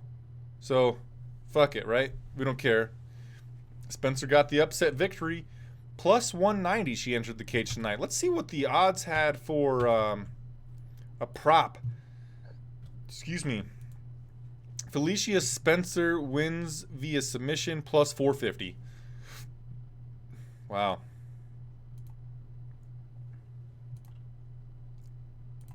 Still undefeated. The Phenom, Felicia Spencer.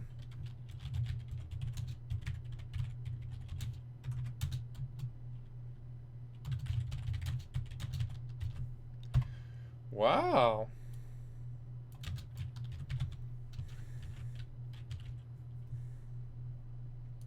She thanks everyone for coming out to support her.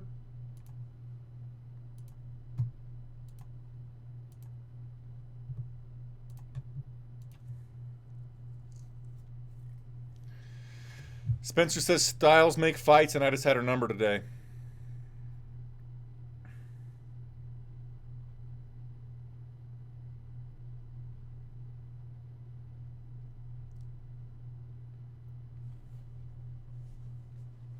Spencer says she's been doing this her whole life. That's just what she does. She says, I'm very happy with everything. My whole camp was perfect.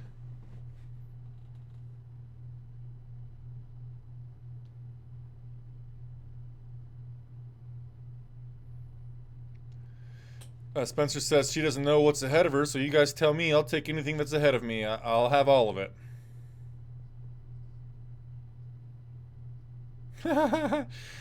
Smokey Rockwell says, Phenom. What? Does she eat money?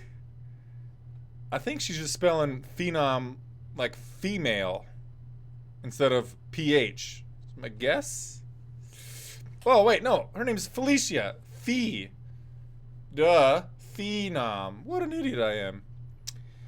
Anywho, up next, we've got the co-main event of the evening, which is going to be a really fun fight in the middleweight division, in my estimation.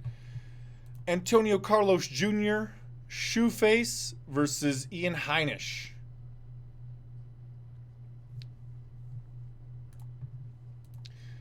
Shoeface has on a 5-fight win streak. 4 of those are wins via submission, and he has not gotten a single post-fight bonus. What the fuck, right? Hey, if you haven't already, please thumb the video up. I know that we basically beg you to do that, but it's really important for us doing more of these in the future. If you've seen the top 3 videos, the top 3 video series that I do, where it's the top 3 fights to watch this week, or the top 3 fights that have happened so far this year, or whatever, I really need this video to do more views than those videos. I need it. personal reasons, and just for a lot of reasons. June said that Ian Heinisch's last loss was September of 2017, and he's on a 4-fight winning streak. Ian Heinisch also spent some time in a Spanish prison for drug smuggling, I believe. So there's that. Thank you so much for subscribing. Crooked Tooth 473 and Sports Combat News. I appreciate it so very much. I think we'll probably watch a highlight video on the next fight that we've got. While we do that, I'm going to take a small break, check on my family again. I apologize for the breaks that I'm taking. I've got a very sick wife who has been throwing up quite a bit today, and I've got a 3-month-old son who is being taken care of by my sister and my niece right now, but being the dad that I am, the person that I am, I need to check on them. I'll be right back. Thank you so much for your patience.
Sorry guys, back again.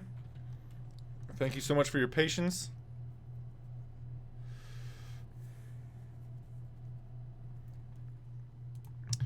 Okay, Ian the Hurricane Heinisch, fighting out of Denver, Colorado, is making his way to the octagon, donning the Stars and Stripes, the United States of America's flag. I'm proud to be an American, where at least I know I'm free.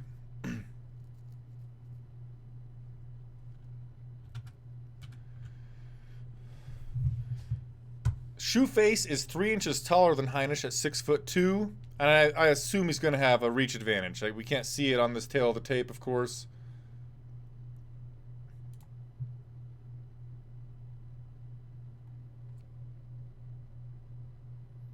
spent time at Rikers Island in New York, not Spain.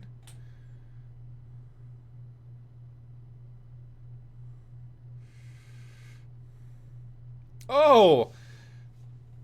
Oh, man. Ian Heinisch is walking out to Hurricane. Pistol shots ring out in a barroom night. Enters Patty Valentine from the upper hall. She sees the bartender in a pool of blood. Cries out, my God, they've killed them all. Was that Bob Dylan? Bob Dylan, right? The Hurricane?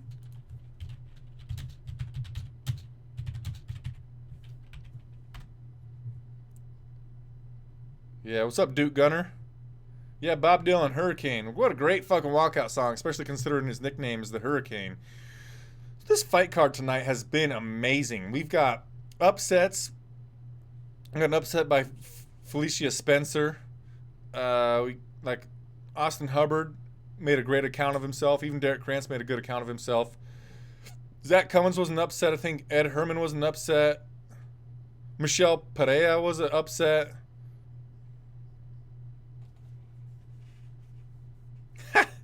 Oh, shoot. We got another thumbs down because of my singing. Damn it.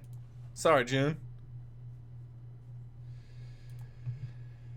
And now we got Shoeface making his way to the cage. I promise I won't sing his walkout song because, well, I have no idea what the hell it's saying. It's Portuguese. Portuguese. Wait. He's walking out to Twist again by the Big Bopper. And what am I saying? I can't understand what it's saying. Come on, let's twist again. Isn't it the Big Bopper? Fucking nailed it. It is the Big Bopper. Or Chubby Checker. Shoot, which one is it? I don't know. Yeah, might as well call them the same person. I don't have any idea. But I'm pat myself on the back because I was right about that. Okay, Antonio Carlos Jr. is a guy who has a black belt in Brazilian Jiu-Jitsu under Helder Bob Espanha Medeiros. He is a gold medal winning Brazilian Jiu-Jitsu world champion. He also got gold at the Pan American Championships in 2012. And he got bronze at Abu Dhabi in 2012. He's won the absolute division. He also won the Ultimate Fighter at heavyweight where he defeated Eddie Truck, right? Eddie Truck Gordon? Nope. No, he defeated Vitor Miranda via decision to win that season of the Ultimate Fighter. He does have a rear naked choke victory over another Ultimate Fighter season winner. Oh, Uncle Hank, Tommy LeBlanc, Uncle Hank, and June all say it's Chubby Checker. The Big Bopper died with Buddy Holly. A long, long time ago, I can still remember how that music used to make me shine or smile. And I knew if I had... Okay, that's the day the music died. That's Buddy Holly and those guys when they died in that plane crash. Here we go, ladies and gentlemen. Our next bout is in the middleweight division.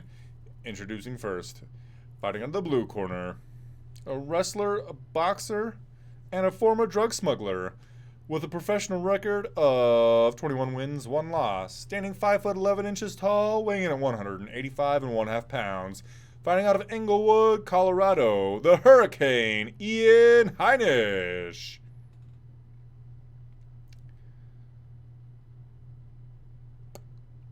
And across the octagon, fighting out of the red corner. His style is boxing and jiu-jitsu? Alright. You know, his teammates called him Shoeface, Antonio Carlos Jr. I'm talking about, and he's kind of a handsome man. What a bunch of jerks.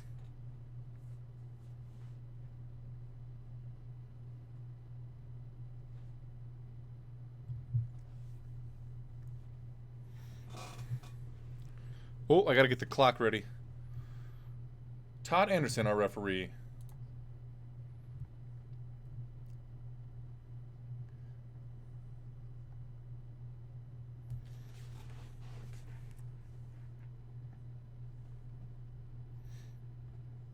Thank you, William Harrison. And they meet in the center of the cage. Shoeface has long black trunks on him with some short slits up the side. Heinisch has the wrestling trunks on, which look like boxer briefs. They're gray. There's been some feinting, some posturing so far. Nothing landed, as far as I can tell.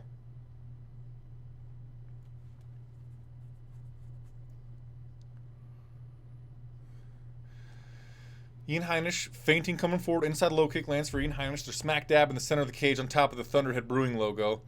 Body kick lands for Heinisch. Leg kick lands for Shoeface. Shoeface in on a body lock takedown. Pushes Heinisch up against the fence. He's got his hands clasped around the body of Heinisch, and he drags him to the mat. Oh, it looked like he was going to take him to the right, but he switched it, used the momentum against Heinisch, pulled him to the mat on the left side. And now Shoeface is in half guard, landing a little bit of G&P. Heinisch went to sit up to get out. No dice. Still on his back with Shoeface in his half guard.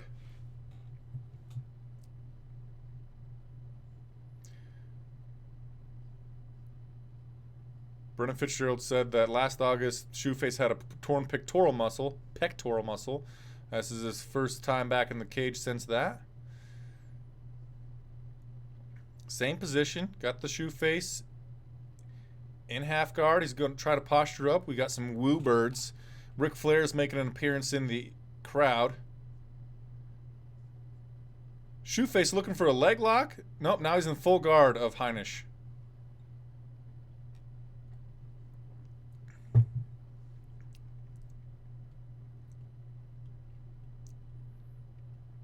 Left hand lands for Shoeface. Ground and pound style. Heinisch getting to his knees up against the fence. He's back on his feet, but he's got Shoeface on his back. Shoeface has his hands wrapped around the waist of Heinisch. Knee to the back of the thigh lands for Shoeface. Heinisch Granby rolls, but Shoeface follows him. It trips him back down to the canvas. Heinisch back on his feet. Shoeface tried to get the hooks in.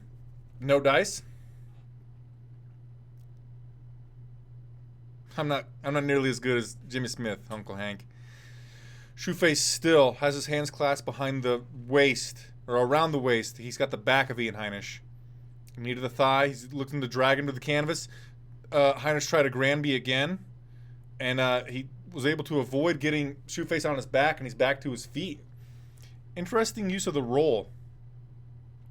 Shoeface he grapevined his left leg around the legs of Heinisch. Was trying to bring the right leg around to get the other hook in. Couldn't get it. Still on the feet here. Shoeface has his hands around the waist. He's got the seatbelt grip on Heinisch.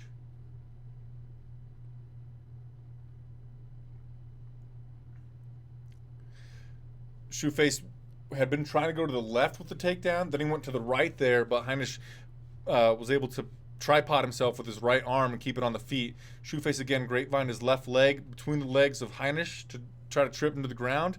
Did not get it. Shoeface switched into a double leg takedown. Got it. But Heinisch faced him.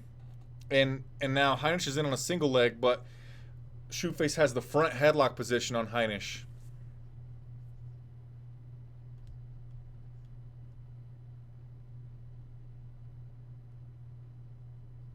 And Heinisch back to his feet. Shoeface presses Heinisch up against the cage again. He's got his hands clasped around the waist. Double leg takedown. Got it. He's on the canvas now. Heinisch trying a single leg attempt on Shoeface. Shoeface takes the back while Heinisch was looking for that single leg. Now Shoeface, I think he's got double hooks. He's got both leg hooks in. But the far one that I can't see, it's not in. It's over the top, and he grapevined it around it. He's trying to search his heel.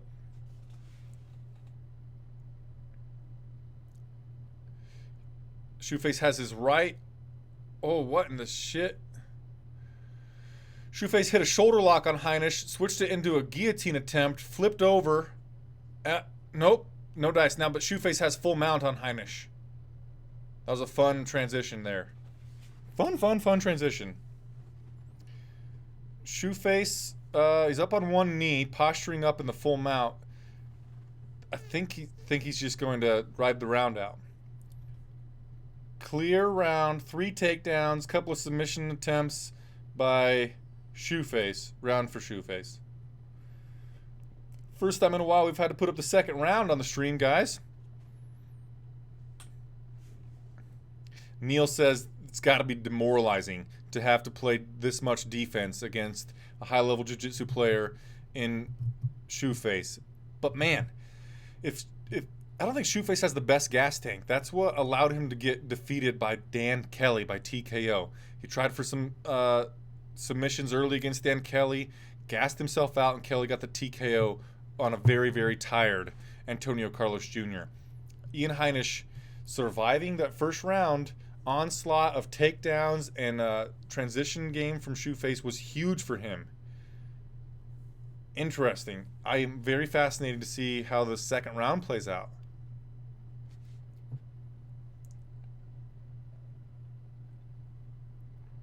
Heinisch's corner is saying, come on, baby, you saw the best he can give. Let's go. That's what I was saying.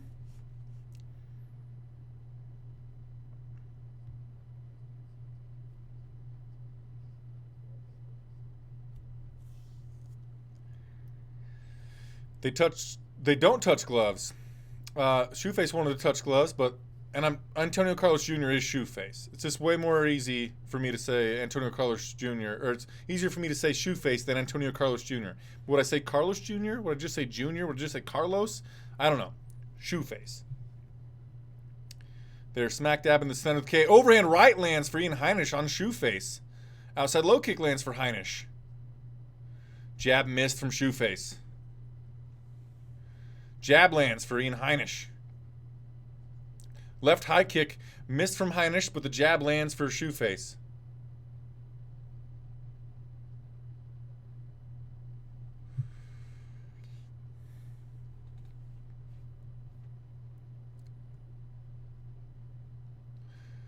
Smack dab in the center of the cage. Shoeface pressed forward with a couple of jabs to regain center of the octagon.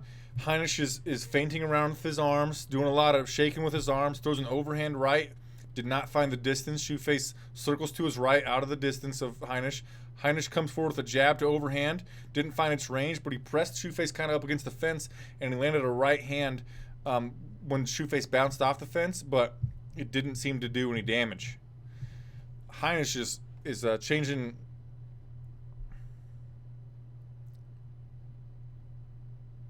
Shoeface was calling for an eye poke. He basically called his own timeout, and the referee said, ain't happening, buddy. But right after the ref said ain't happening, Heinisch pressed forward kind of aggressively. Shoeface ducked under it, went for a switch single, didn't get it, but now he's up on his feet, got his hands clasped behind the back of Heinisch. Heinisch tried the Granby roll again to get out of it. It doesn't seem like he has as much energy because it was rather slow that time. And now he's got Shoeface on his back, but Shoeface only has one hook in, and it's on the... I think it's the right hook. They're kind of both leaning on their right hips. Shoeface trying to search to get that left hook in. Oh, Shoeface was complaining about a headbutt, not an eye poke. My bad. Thanks, Paul Felder, for filling me in on that. Okay, Shoeface has the right hook in. And he's controlling the upper body of Heinisch. Heinisch explodes up to his feet. Shoeface still has the seatbelt grip. And the seatbelt grip, so is like where he grabs his hands together are right above the pelvic area on Heinisch. Like he would have put a seatbelt there. And Shoeface has the back. He's looking to...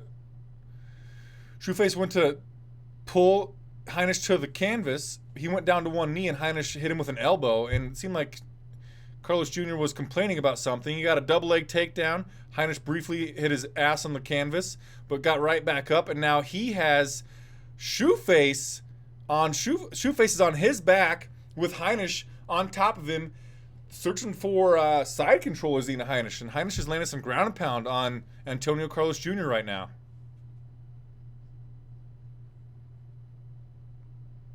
Egregious fence grab, says Neil. I thought that was probably what happened. I didn't see it. Let's see this again. I'm going to rewind mine a freckle.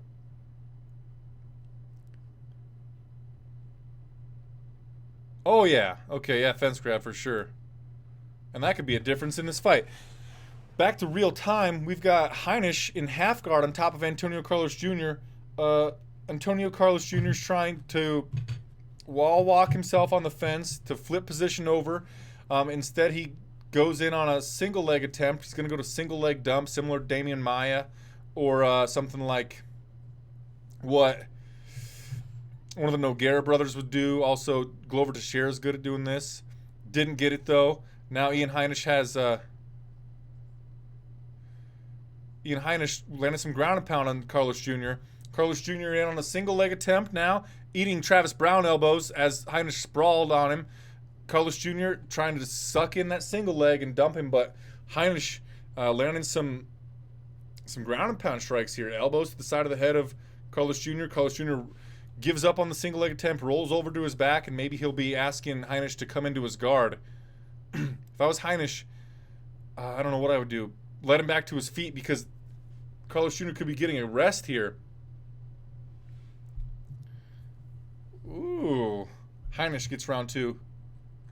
What a fun bout. Remember when I said he survived that early onslaught? Man.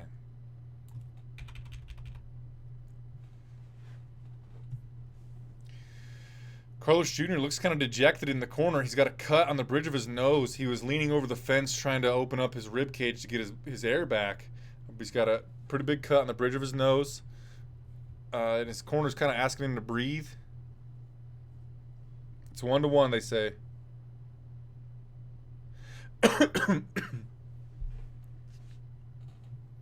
And Heinisch is leaned over in his corner. Got ice on the back of his neck.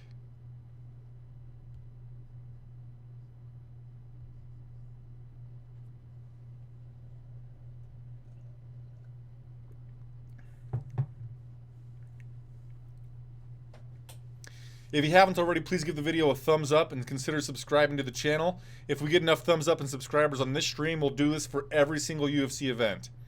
Ready for round number 3.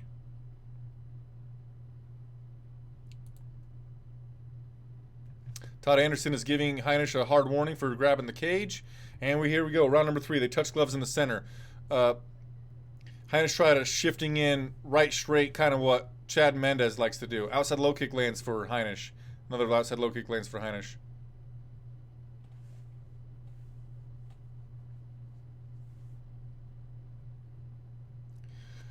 A jab while Heinisch was outside low kicking dropped Heinisch from Carlos Jr.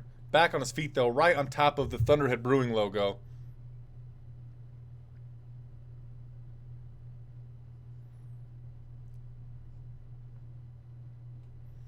Jab lands for Carlos Jr. Outside low kick lands for Heinisch. Big right hand missed for Heinisch. Front kick to the body lands for Heinisch. Carlos Jr. is pressing forward with the jabs. Missed on jab. Defended a left hook from Heinisch. Backed away a little bit. Now Carlos Jr. moving forward. Carlos Jr. just landed a knee to the pills on Heinisch. Pause the timer.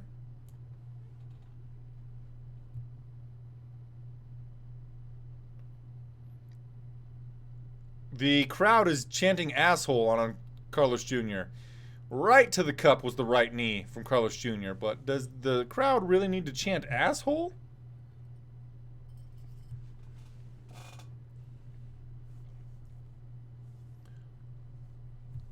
The referee is giving Antonio Carlos Jr. a warning. But you know what? This break is great for Antonio Carlos Jr. He does not have a very good gas tank. He's getting a pretty decent break here.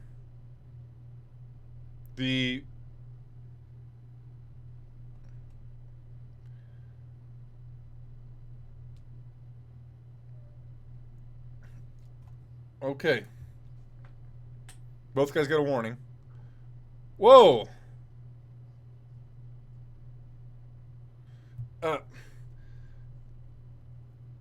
What the hell? Heinisch came in with a right hand, and it looked like Shoeface was able to use head movement to get away from it, but then a kick, maybe a low kick from Heinisch afterward, sent Shoeface to the canvas.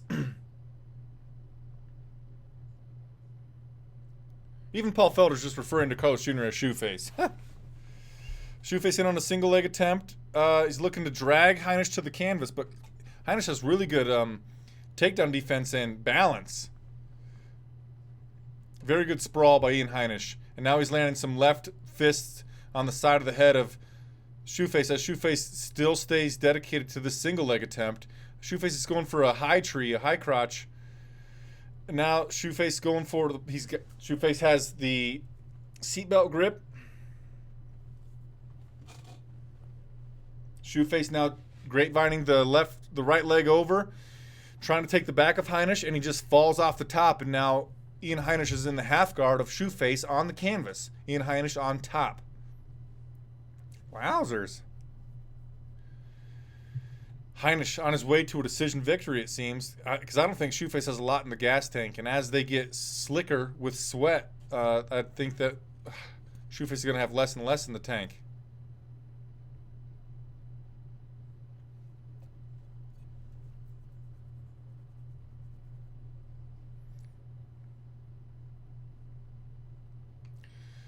Heinisch still in the half guard of Shoeface. Shoeface trying to sit up a little bit, go for the far leg of Heinisch.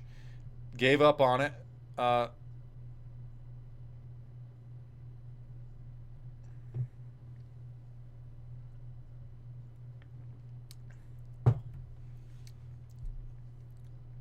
Shoeface just swept him. Oh, great. A near side sweep by Shoeface. Now Shoeface going for an arm triangle choke. Whoa, fucking cool beans, Shoeface. Nice. The near side sweep.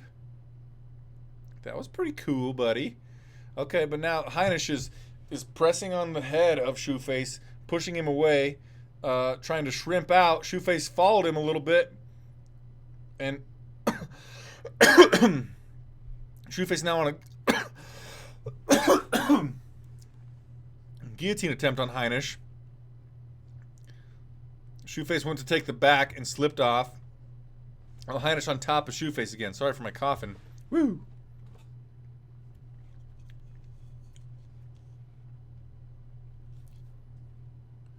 Some right hammer fists are landed for Ian Heinisch. I think Heinisch is going to get this victory.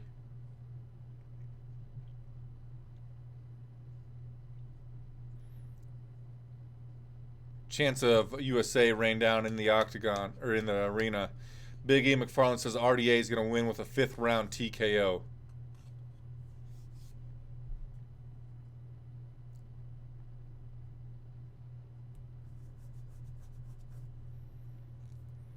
Yeah. Well, let's just put it in right now. Ian Heinisch is in the half guard of Shoeface. Shoeface controlling posture, not doing a whole lot. He does have some urgency on his face, but oh, Heinisch passed the full mount. Heinisch might save us from going to the judges here. Heinisch trying to rain down some GMP here. Shoeface. Oh, Shoeface survived. Heinisch decision win. Just copy this. I'm going to paste the duplicate there. Bam.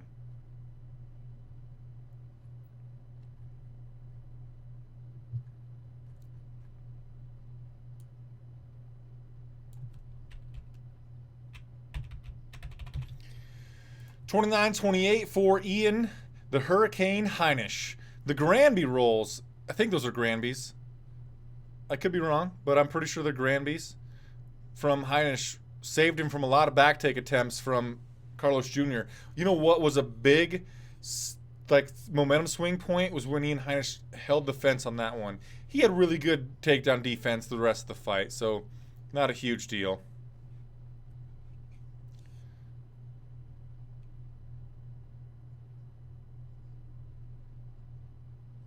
Matt Murgy, Heine for the dub. YT Mizzou says, let's go Lee. He looked big as fuck.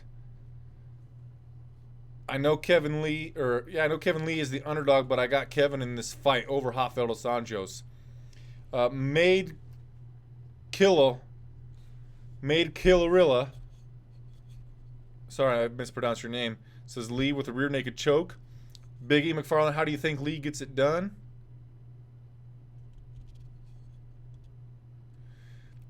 June says Lee via decision. Rafael dos Anjos does not historically do well against wrestlers. I mean, he's got a loss to Clay Guida.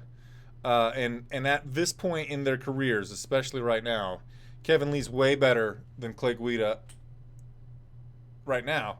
But Kevin Lee's better than Guida was then, too. The thing of it is, Kevin Lee doesn't normally have that suffocating of like pressure and takedown attempts, but he does have really good ground control and ground and pound, and he does have pretty good pressure as well. So we'll see how it goes down.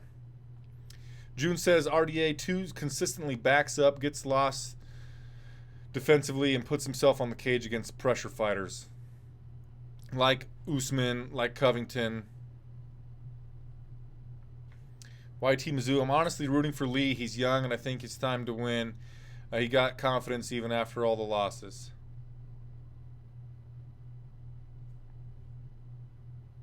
All three judges, 29-28, unanimous decision. The Hurricane, Ian Heinisch. I told you. Knew it.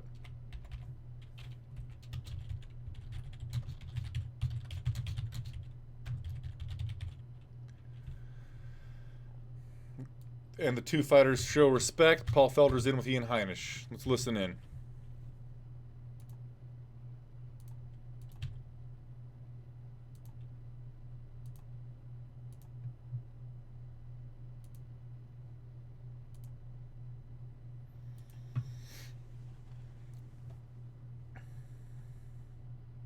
Heinisch just says he's a very, very, very thankful he was victorious. Okay.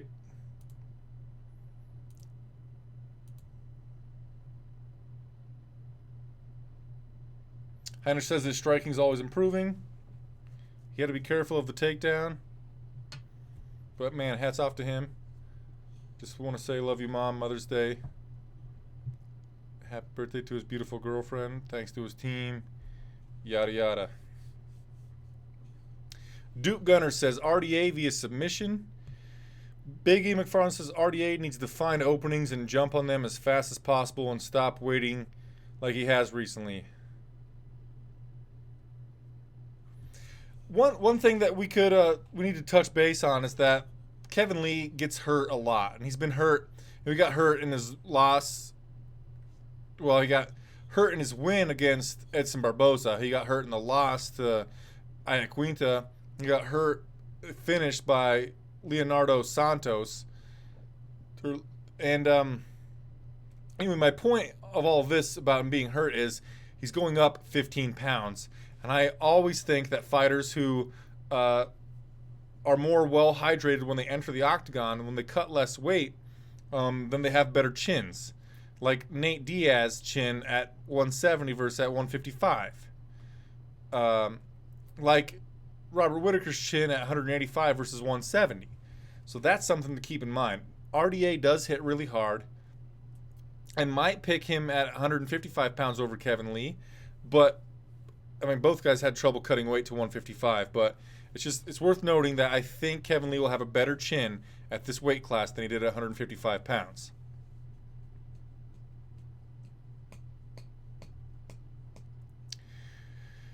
Leonardo B. Lee is going to do well on the first and second rounds. Starts the gas by the end of the third round. It gets TKO'd or give a submission on the round 4 or 5, high from Brazil.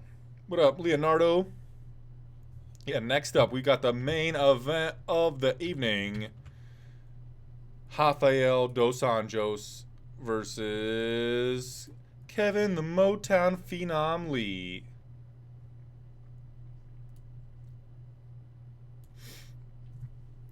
Kevin Lee is 2 inches taller, has a 7-inch reach advantage. Jesus frickin' beans. Kevin Lee has a long-ass reach. What's fascinating, look at this stat right here. Look at this stat right here. Kevin Lee coming in off a loss. Rafael dos Anjos coming in off a loss. Main event of the evening. Looking at this fight card on paper, it wasn't that intriguing of a night of fights, but it has been a lot of fun so far, in my opinion.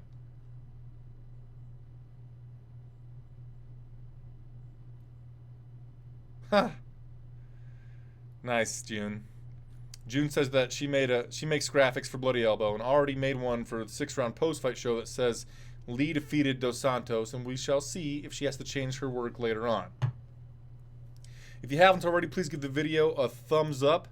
Reminder, or maybe you don't know, I will be taking a small break after the main event, coming back for the SB Nation MMA post-fight show for this event, where I'll be joined by Zane Simon and Mr. Positivity Eddie Mercado. We'll go over all of the action. So stick to this channel, subscribe to this channel. There's a lot of cool shit coming your way beyond just this video stream. Please give the video a thumbs up. It would mean a lot to me. Neil says that June jinxed it. Time to put a ton of cash on Rafael dos Anjos. We're sitting at 49 thumbs up. If we could get to 100 by the end of the night, that would be huge. Huge. Yes. Big E McFarland says, round 1, Kevin Lee. Round 2, Kevin Lee. Round 3, Kevin Lee. Round 4, Rafael dos Anjos. And round 5, Rafael dos Anjos gets a TKO. I will be right back. Got to do a check on my family. Thank you for all 68 or 72 of you for being here. My wife's really sick. I got a 3-month-old son. I got to check on them, make sure everything's going fine, and I'll be right back.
All right, I'm back, dudes. Rafael being rude, is he? Thanks, Cosmosis81. I think it sounds like, yep, Kevin the Motown Phenom Lee is making his way to the octagon. He's fighting out of the blue corner. He'll be wearing blue, short, short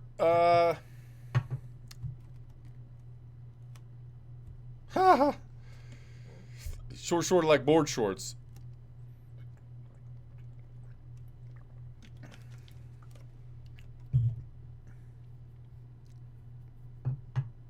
Thank you, Michael. I appreciate it.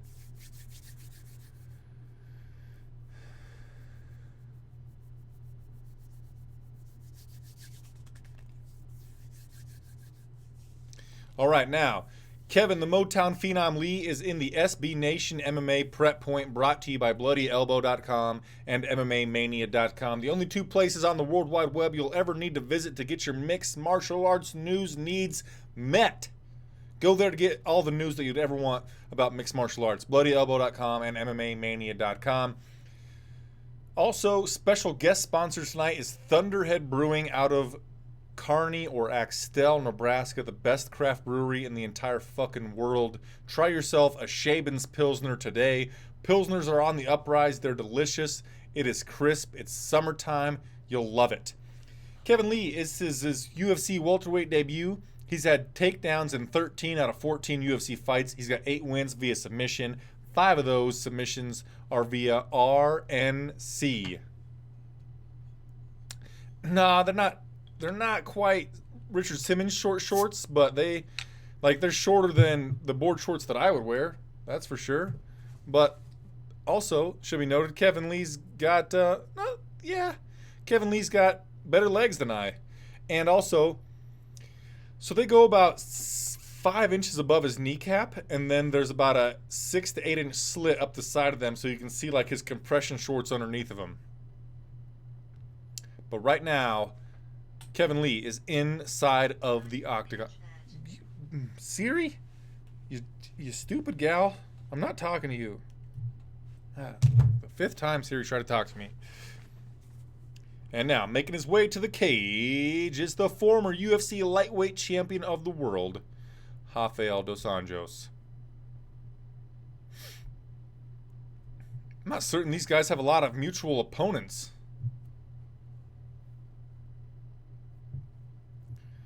But Rafael will be wearing the black Valetudo shorts. They look like boxer briefs, essentially. He's got a mustache, goatee, kind of chin strap beard going on. Fighting out of the red corner. He looks really serious. He finds the opening to the arena, and he starts a trot, kind of a run. He's giving 5s, making his way to the octagon.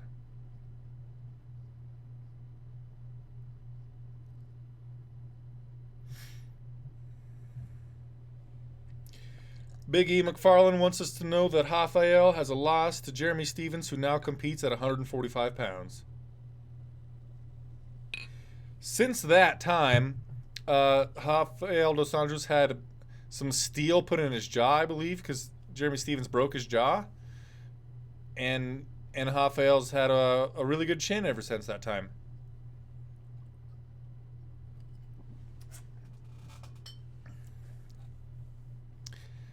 And Rafael dos Anjos is in the Flyin Brian J Thunderhead Brewing SB Nation MMA Prep Point, brought to you by BloodyElbow.com and MMAmania.com. RDA is the former UFC lightweight champion. He has 9 first-round finishes and has the 2nd highest striking accuracy in UFC welterweight history at 56% landed. Oh, it's not a chin strap beard. It's just it's a goatee situation. But yeah, handlebar mustache.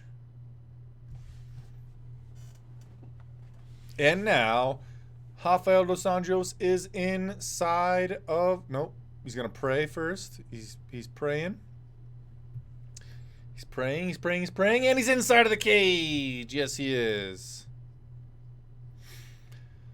Okay.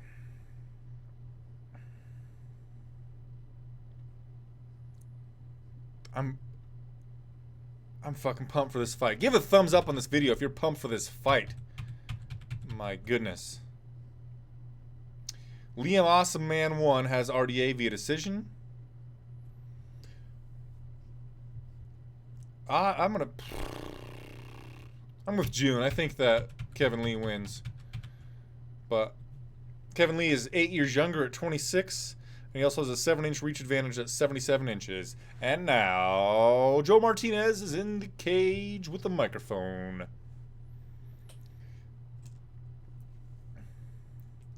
Jason Block says if Lee loses, he's got to go back down to 155 pounds. Or does he go? Oh, he says, does he go back? I'd say yes. But I don't know. He's a young guy. He could find success at this weight class. I saw, I think it's Magic MMA on Twitter saying that he thinks that Kevin Lee would beat Tyron Woodley right now. I find that to be a crazy assertion. At least that's a surprising assertion for someone to make, but the odds have Rafael dos Anjos at plus 135. Kevin Lee's the favorite at minus 145.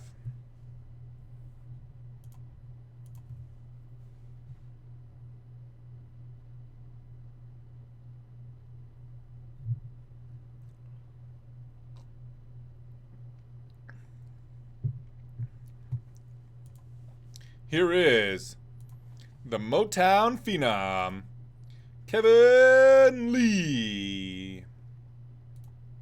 All right.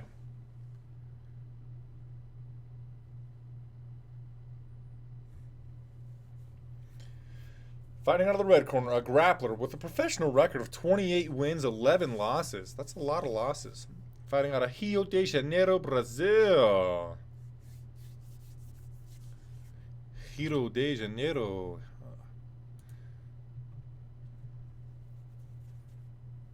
Got to get the clock ready. Get the stats ready for you cats.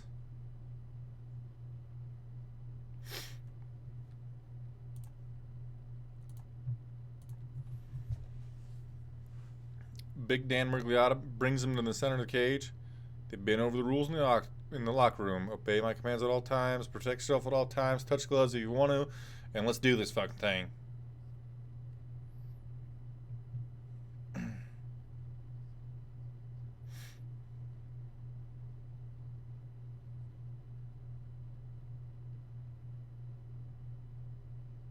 Fight. They meet in the center of the cage. They do not touch gloves.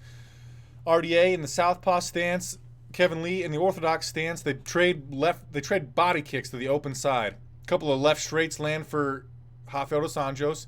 Kevin Lee with a right high kick glanced off the face of RDA.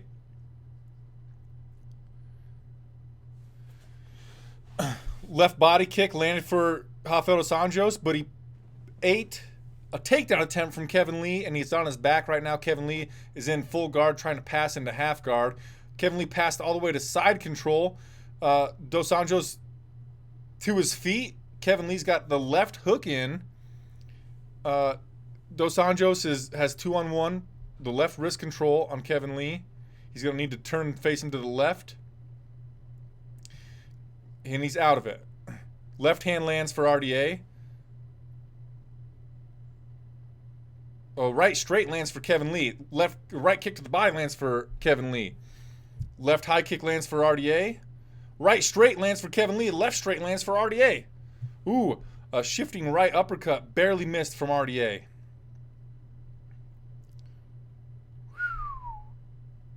A lot going on early. They clinch and then uppercut lands for Kevin Lee. Lee in on a takedown attempt. Dos Anjos is trying to counter this takedown attempt with a Kimura. He's got the lock. He's got the 2-on. Nope. Had the Kimura grip. Goes away from it. Goes to stand himself straight up and down. Kevin Lee's got the right underhook on the right side. RDA pummels a right underhook for himself. Lee trying to clasp his hands behind the legs of RDA for a double leg attempt. RDA countering once again with the Kimura lock. Lee gives up on putting the hands behind the back. Lee drops down to grab the left ankle, with his left hand, grab the right ankle of RDA. Again, Lee drops down, going a double leg attempt, and Rafael dos Anjos was countering with the Kimura.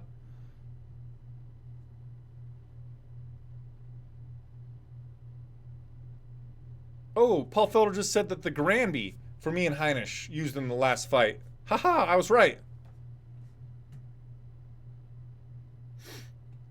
Right knee to the body lands for Dos Anjos. Kevin Lee drops down for a takedown attempt again.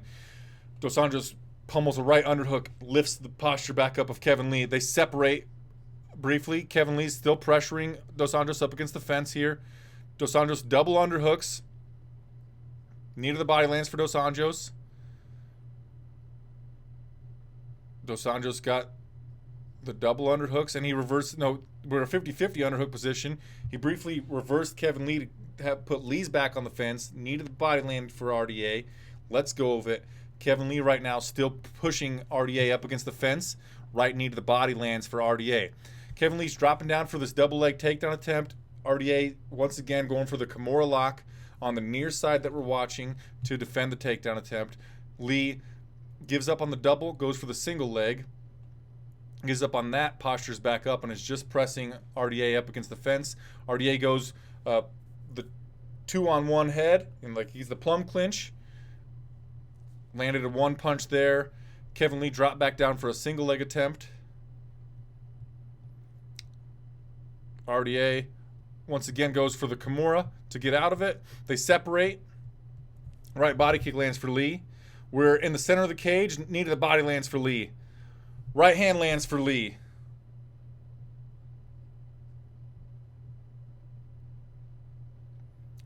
Left high kick landed for RDA. Might have Kevin Lee wobbled.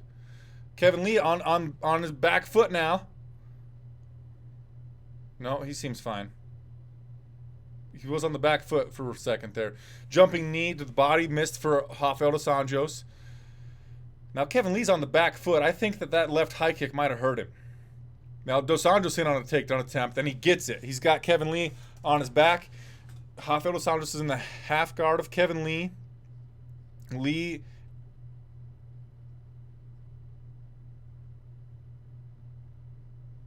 sits up, and dos Anjos grabs the front headlock of Kevin Lee. Kevin Lee going to try to stand up to his feet here. Dos Anjos gets to his feet. He's looking like he's thinking about a knee, but Kevin Lee's got a knee on the ground. And Kevin Lee shucks him off. Lee in on a single leg attempt. Rafael dos Anjos doing the same Kimura on the opposite side now, from what we can see, to defend the takedown. Wow, what an even round we had.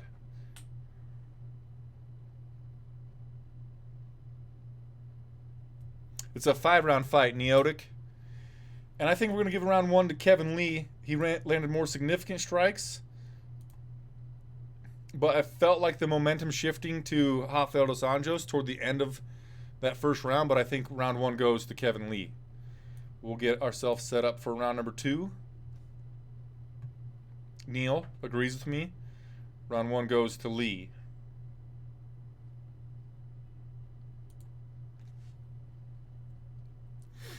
Hi, Warda Fleur. Matt Murgy says Lee's wasting too much energy. Big E McFarland says Lee might... Oh. Yeah, Rafael dos Anjos, that left high kick right over the top of the head of Kevin Lee. Kevin staggered a freckle and then started moving on his back foot.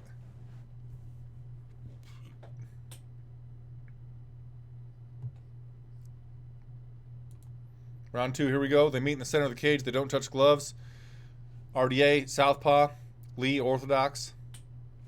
Front kick to the body. Didn't have the range from Kevin Lee. Lee's on the front foot now, moving forward. Left body kick lands for RDA. They're touching lead hands quite a bit. Shifting, stepping in left straight lands for RDA, but he gives Kevin Lee an opportunity to get in on a takedown attempt. Once again, RDA countering with the Kimura.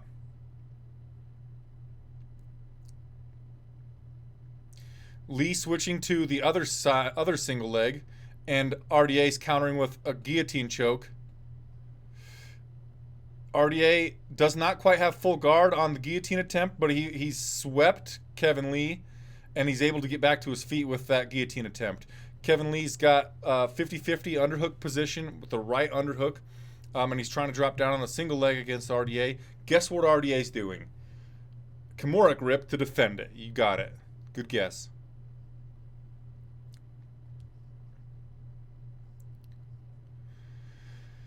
Lee almost had RDA down, but RDA able to keep his balance, or he lost his balance and regained it for a second. RDA on the Kimura, able to get himself out of the takedown attempt. A couple of jabs land as they break for Kevin Lee. Smack dab in the center of the cage on top of the Thunderhead Brewing logo.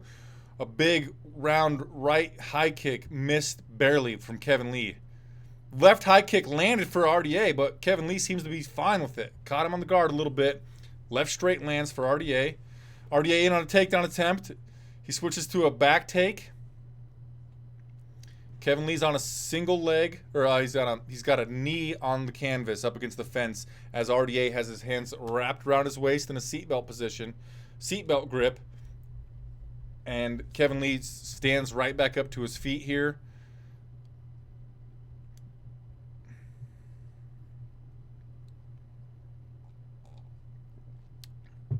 Dos Anjos is pressing Lee up against the fence. He doesn't have any underhooks, though. He's controlling the wrist of Lee. They separate, and we're back to the center of the cage. At a distance, a jab lands for both guys. 1-2 lands for Kevin Lee, but just barely. Right high kick did not find its range for Kevin Lee. Inside low kick lands for Rafael dos Anjos, a left hook lands for Rafael dos Anjos. Kevin Lee trying to put on some volume up against the fence here. Decides to duck in on a takedown attempt. He's in on a right single leg. What is Rafael dos Anjos doing? He's defending with a Kimura on the near side. We're on the near side that we're seeing. Dos Anjos still searching for that the Kimura attempt. Kevin switched it to he was in on a double for a second. He switched back to a single leg attempt.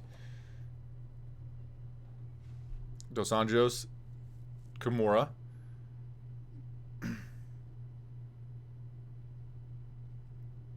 And the opposite side that Dos Anjos was looking for the Kimura attempt, he just slipped himself right out, and we were briefly away from takedown attempts, and now we're in a 50-50 overhook, underhook position with Kevin Lee pressing Rafael dos Anjos up against the fence. If you haven't already, please give the video a thumbs up and consider subscribing to the channel. My friend For the Villains has already done that. Thank you so much. Kevin Lee he's in on a takedown attempt. He's in on a left single leg this time. Dos Anjos not looking for the Kimura grip on that side. The crowd is getting a little bit anxious.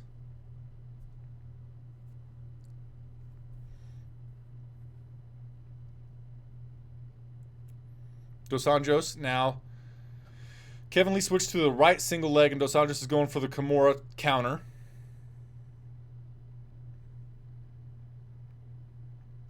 Kevin Lee just leaning on Dos Anjos up against the fence now. Dos Anjos with a short elbow, a knee to the body, a couple of right hands to the head of Lee. RDA landed a couple of right hands to the head of Lee. Lee with a front kick to the body. Left leg kick lands for Dos Anjos. A right hand lands for Dos Anjos. Kevin Lee in on a kind of a desperate takedown attempt. He was shot from quite a ways away that time, and Dos Anjos sprawled easy, but Kevin Lee trucked his way forward to push Dos Anjos up against the fence again.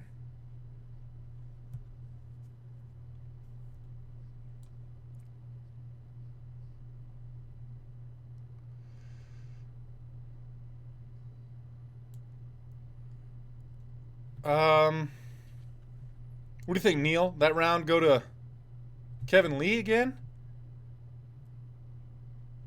Kevin Lee looks a little dejected in the corner. His corner's telling him to get his heart rate down. He says, yep. He's got some damage around his nose and under his eyes. Rafael dos Anjos, his face looks clean. I'm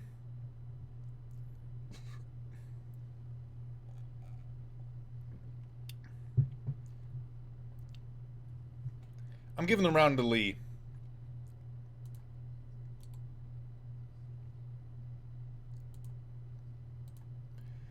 I know the momentum still does feel like it's on the side of Rafael dos Anjos, but I think that was Lee's round.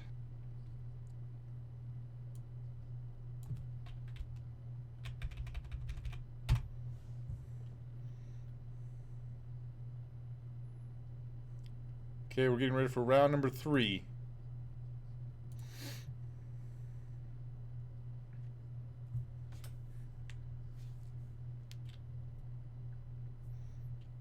Here we go, third round. Slyface says that was RDA's round. I hope you're right, but yeah. It's hard to score it while I'm just talking this whole time. Left straight lands for RDA. Jab lands for RDA.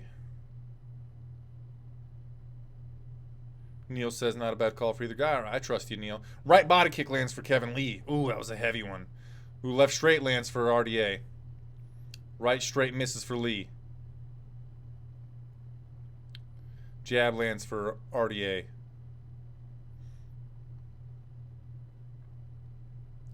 Jab lands for RDA. Jab land for both guys. Ooh, Kevin Lee with a wide right that was countered with a takedown attempt from Rafael dos Anjos, and Rafael dos Anjos is now in side control on Kevin Lee. So smack dab in the center of the cage. The takedown attempts have been more sly from Dos Anjos. He's getting these takedowns out in open space, and Lee's having to press Dos Anjos up against the fence to get them.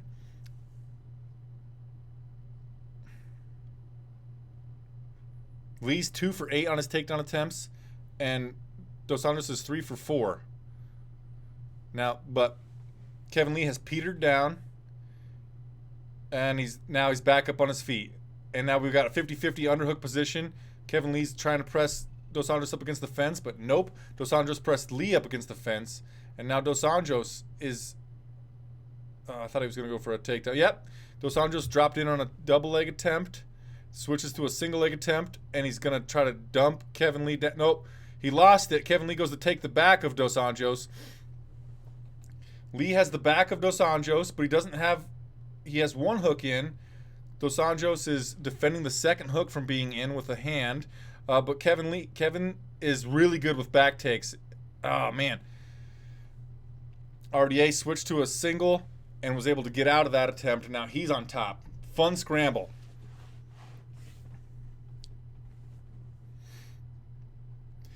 RDA is trying to take the back of Kevin Lee. Kevin Lee's on his knees, sitting kind of straight up and down, but he's got Dos Anjos on his back. Dos Anjos is trying to fish his right arm under the chin of Kevin, but Lee is able to get on one knee up, one knee down. Now he stands straight up after Dos Anjos landed a knee to the butt. Dos Anjos dropped down for a double leg attempt, and he's got his hands clasped behind the butt of Lee, picks him up, puts him down. Another takedown scored for RDA.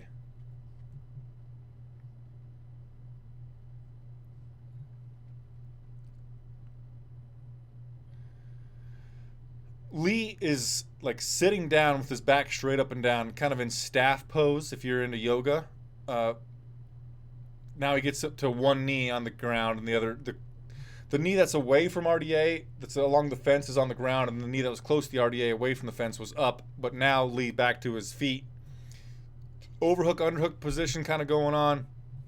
Now Lee switches it, going for a takedown attempt on RDA. RDA countering with, you guessed it, a Kimura attempt.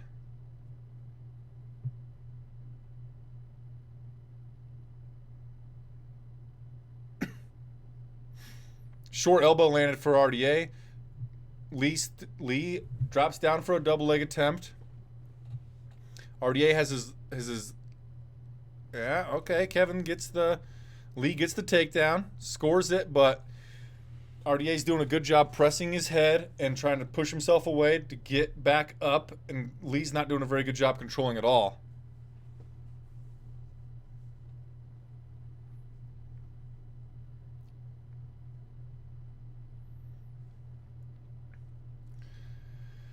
Lee's just desperately holding on to a seatbelt grip for Rafael dos Anjos, but Dos Anjos gets back to his feet.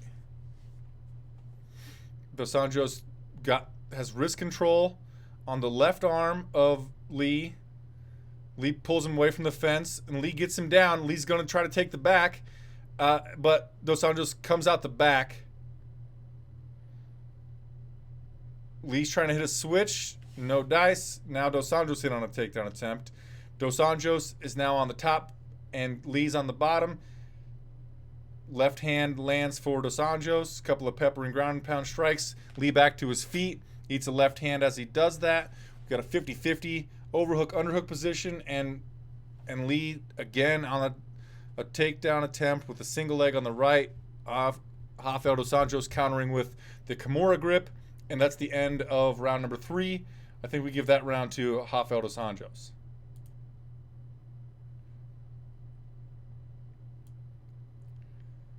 Lee's corner says that RDA is getting tired, but Lee looks tired. Maybe that's what he's got to tell himself. I don't know.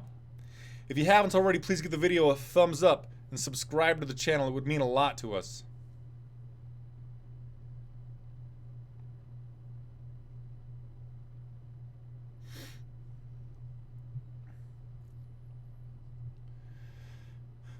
Maybe round 2 was for Dos Anjos.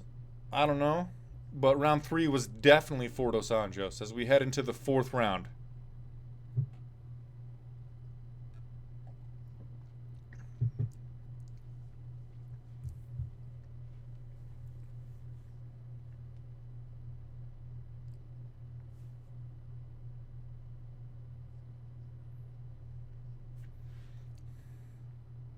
Here we go.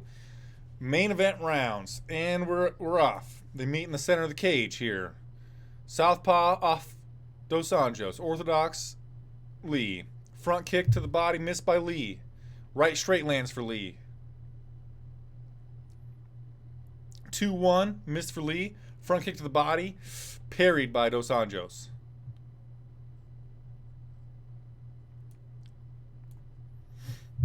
Jab lands for RDA.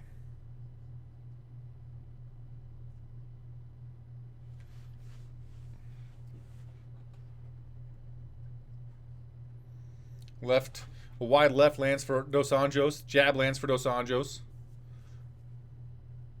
Right kick to the pills lands for Kevin Lee, and we got a pause in the action.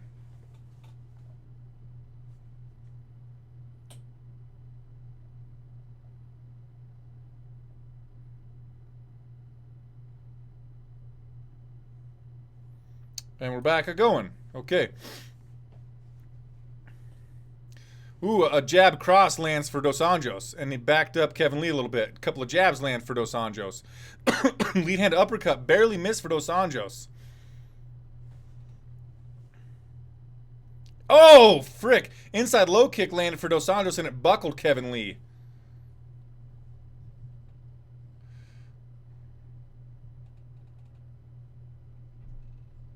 Inside low kick lands for Dos Anjos.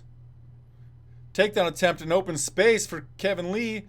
Didn't get it. He went on a double leg and then to a switch to a body lock. Didn't get it, but he's got the back of Dos Anjos up against the fence. Dos Anjos doing a good job. 2-on-1. Wrist controlling Kevin Lee, but Lee's got the right leg grapevined around on Dos Anjos, and he's looking to take the back, but Dos Anjos, that 2-on-1 grip on that same side, he's going to turn out of it, and there we go. Couple of jabs land for Dos Anjos as they exit. Inside low kick lands for Lee. Inside low kick lands for Dos Anjos. Left straight barely didn't find the range for Dos Anjos, but a stiff jab landed, snapped the head back of Kevin Lee. Lee on a takedown attempt in open space. Didn't get it. Pressed Dos Anjos up against the fence. This time he's done on a single leg on the left side. He's trying to turn it into a double leg attempt. But Dos Anjos isn't as good at doing a Kimura defense when Kevin Lee goes in on the left, on Lee's left side single. So it's the right leg that he's attacking right now of Dos Anjos. Dos Anjos isn't as good at hitting the Kimura defense on that side. But he's got wrist control on Lee, and he makes Lee posture up. He's got double underhooks. Knee to the face lands for Dos Anjos. Lee in on another double leg attempt. Dos Anjos did a right underhook 2-on-1, elevated the shoulders of Lee, and got out of there, and we're smack dab in the center of the cage again. Jab lands for Dos Anjos. Takedown attempt for Dos Anjos now. No dice. Separate. Right body kick lands for Lee.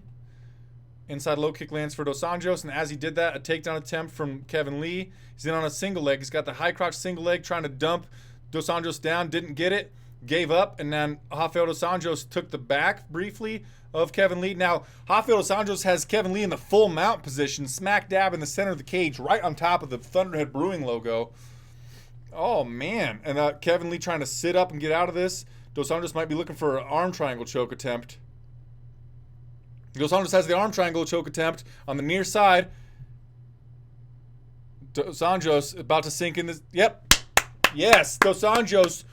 Woo, woo, woo, woo, woo. Dos Anjos submit Kevin Lee in the fourth round with an arm triangle choke, a dejected and a wilted and a exhausted Kevin Lee face down in the center of the cage after submitting to that arm triangle choke, and a triumphant Rafael dos Anjos hugs his team, giving fives all around. The former lightweight champion of the world defeated the former interim lightweight title challenger in Kevin Lee.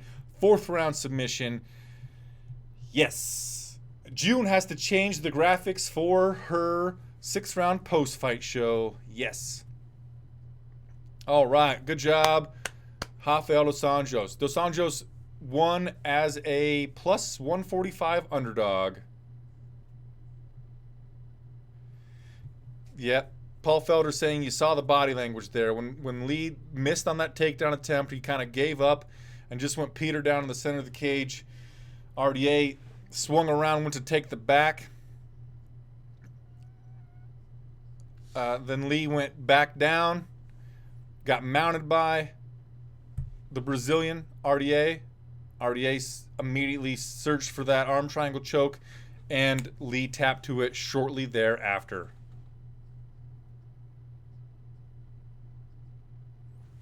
Neil says, hate to say the guy was looking for an out, but there it was. Koba, did Lee get hurt on the takedown attempt somehow? No, I think he was just very, very tired. I mean, how many takedown attempts did he try in that fourth round? Quite a few. And he didn't get any of them. And that time he was shooting from too far out. Before, he would work RDA to the cage, and then once RDA got his back to the fence, he would go in on that double leg and then switch to the single leg takedown. That time he shot from pretty far out. RDA sprawled on him immediately. And he'd been getting hurt on the feet. He was getting tired. I don't think he got hurt by something on the takedown. I mean, he's standing up, walking around just fine now. He might be a little limber on his right leg, but no, I don't think it was something that happened in that takedown attempt. I think it was an accumulation of what was going on in the fight, the attrition advantage for RDA, the power and the striking advantage for RDA, and then, like we said it a long time ago on this video, that Kevin Lee might tire himself out with how much he's going to try to grapple. You know, at a distance, there were times where Lee was winning a kickboxing battle, but he wanted to wrestle. And he was not having that much success, and he tired himself out. That's my opinion.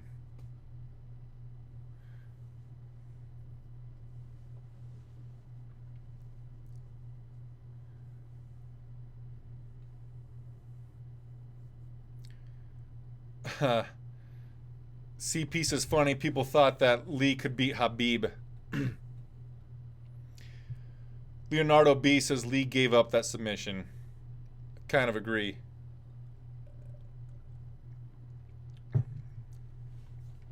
Paul Felder says that was a beautiful performance. You ended up getting the submission.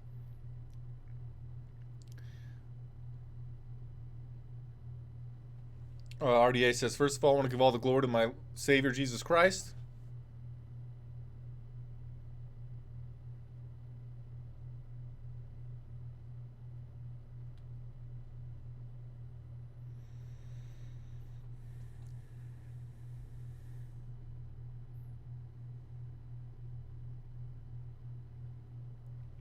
What should be next for Rafael dos Anjos? I don't know.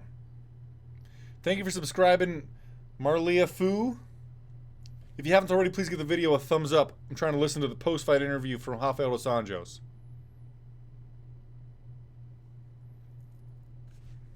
Let's take a look at the welterweight rankings really fast.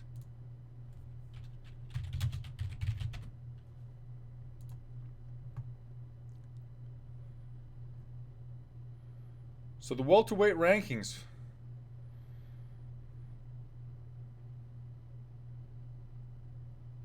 Rafael dos Anjos, number 3.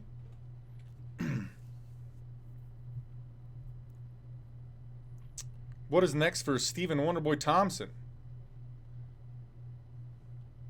Leon Edwards. You know what? Leon Edwards needs a high-profile fight. I want RDA to fight Leon Edwards. That's what I'm going to say is next for him.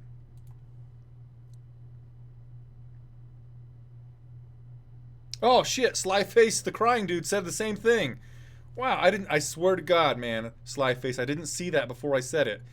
That's what I think should be next, Jason Block. RDA versus Leon Edwards. I like it. I like it a lot. Uncle Hank likes it.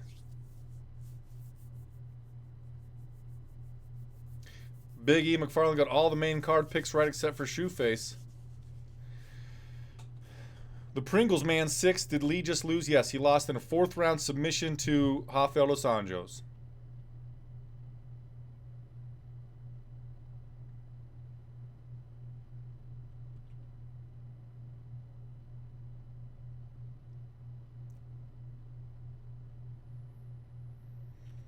Rafael dos Anjos says the right opportunity was what's next for him, is he'll take it.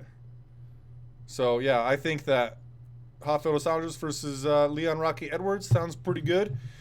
Thank you all so very much for being here. Please, I'm begging you. I know it's not proper to beg somebody, but please give the video a thumbs up. My goal for thumbs up on the video is 100. I think that should be pretty easy for us to get to because you guys are so fucking great. You're the best.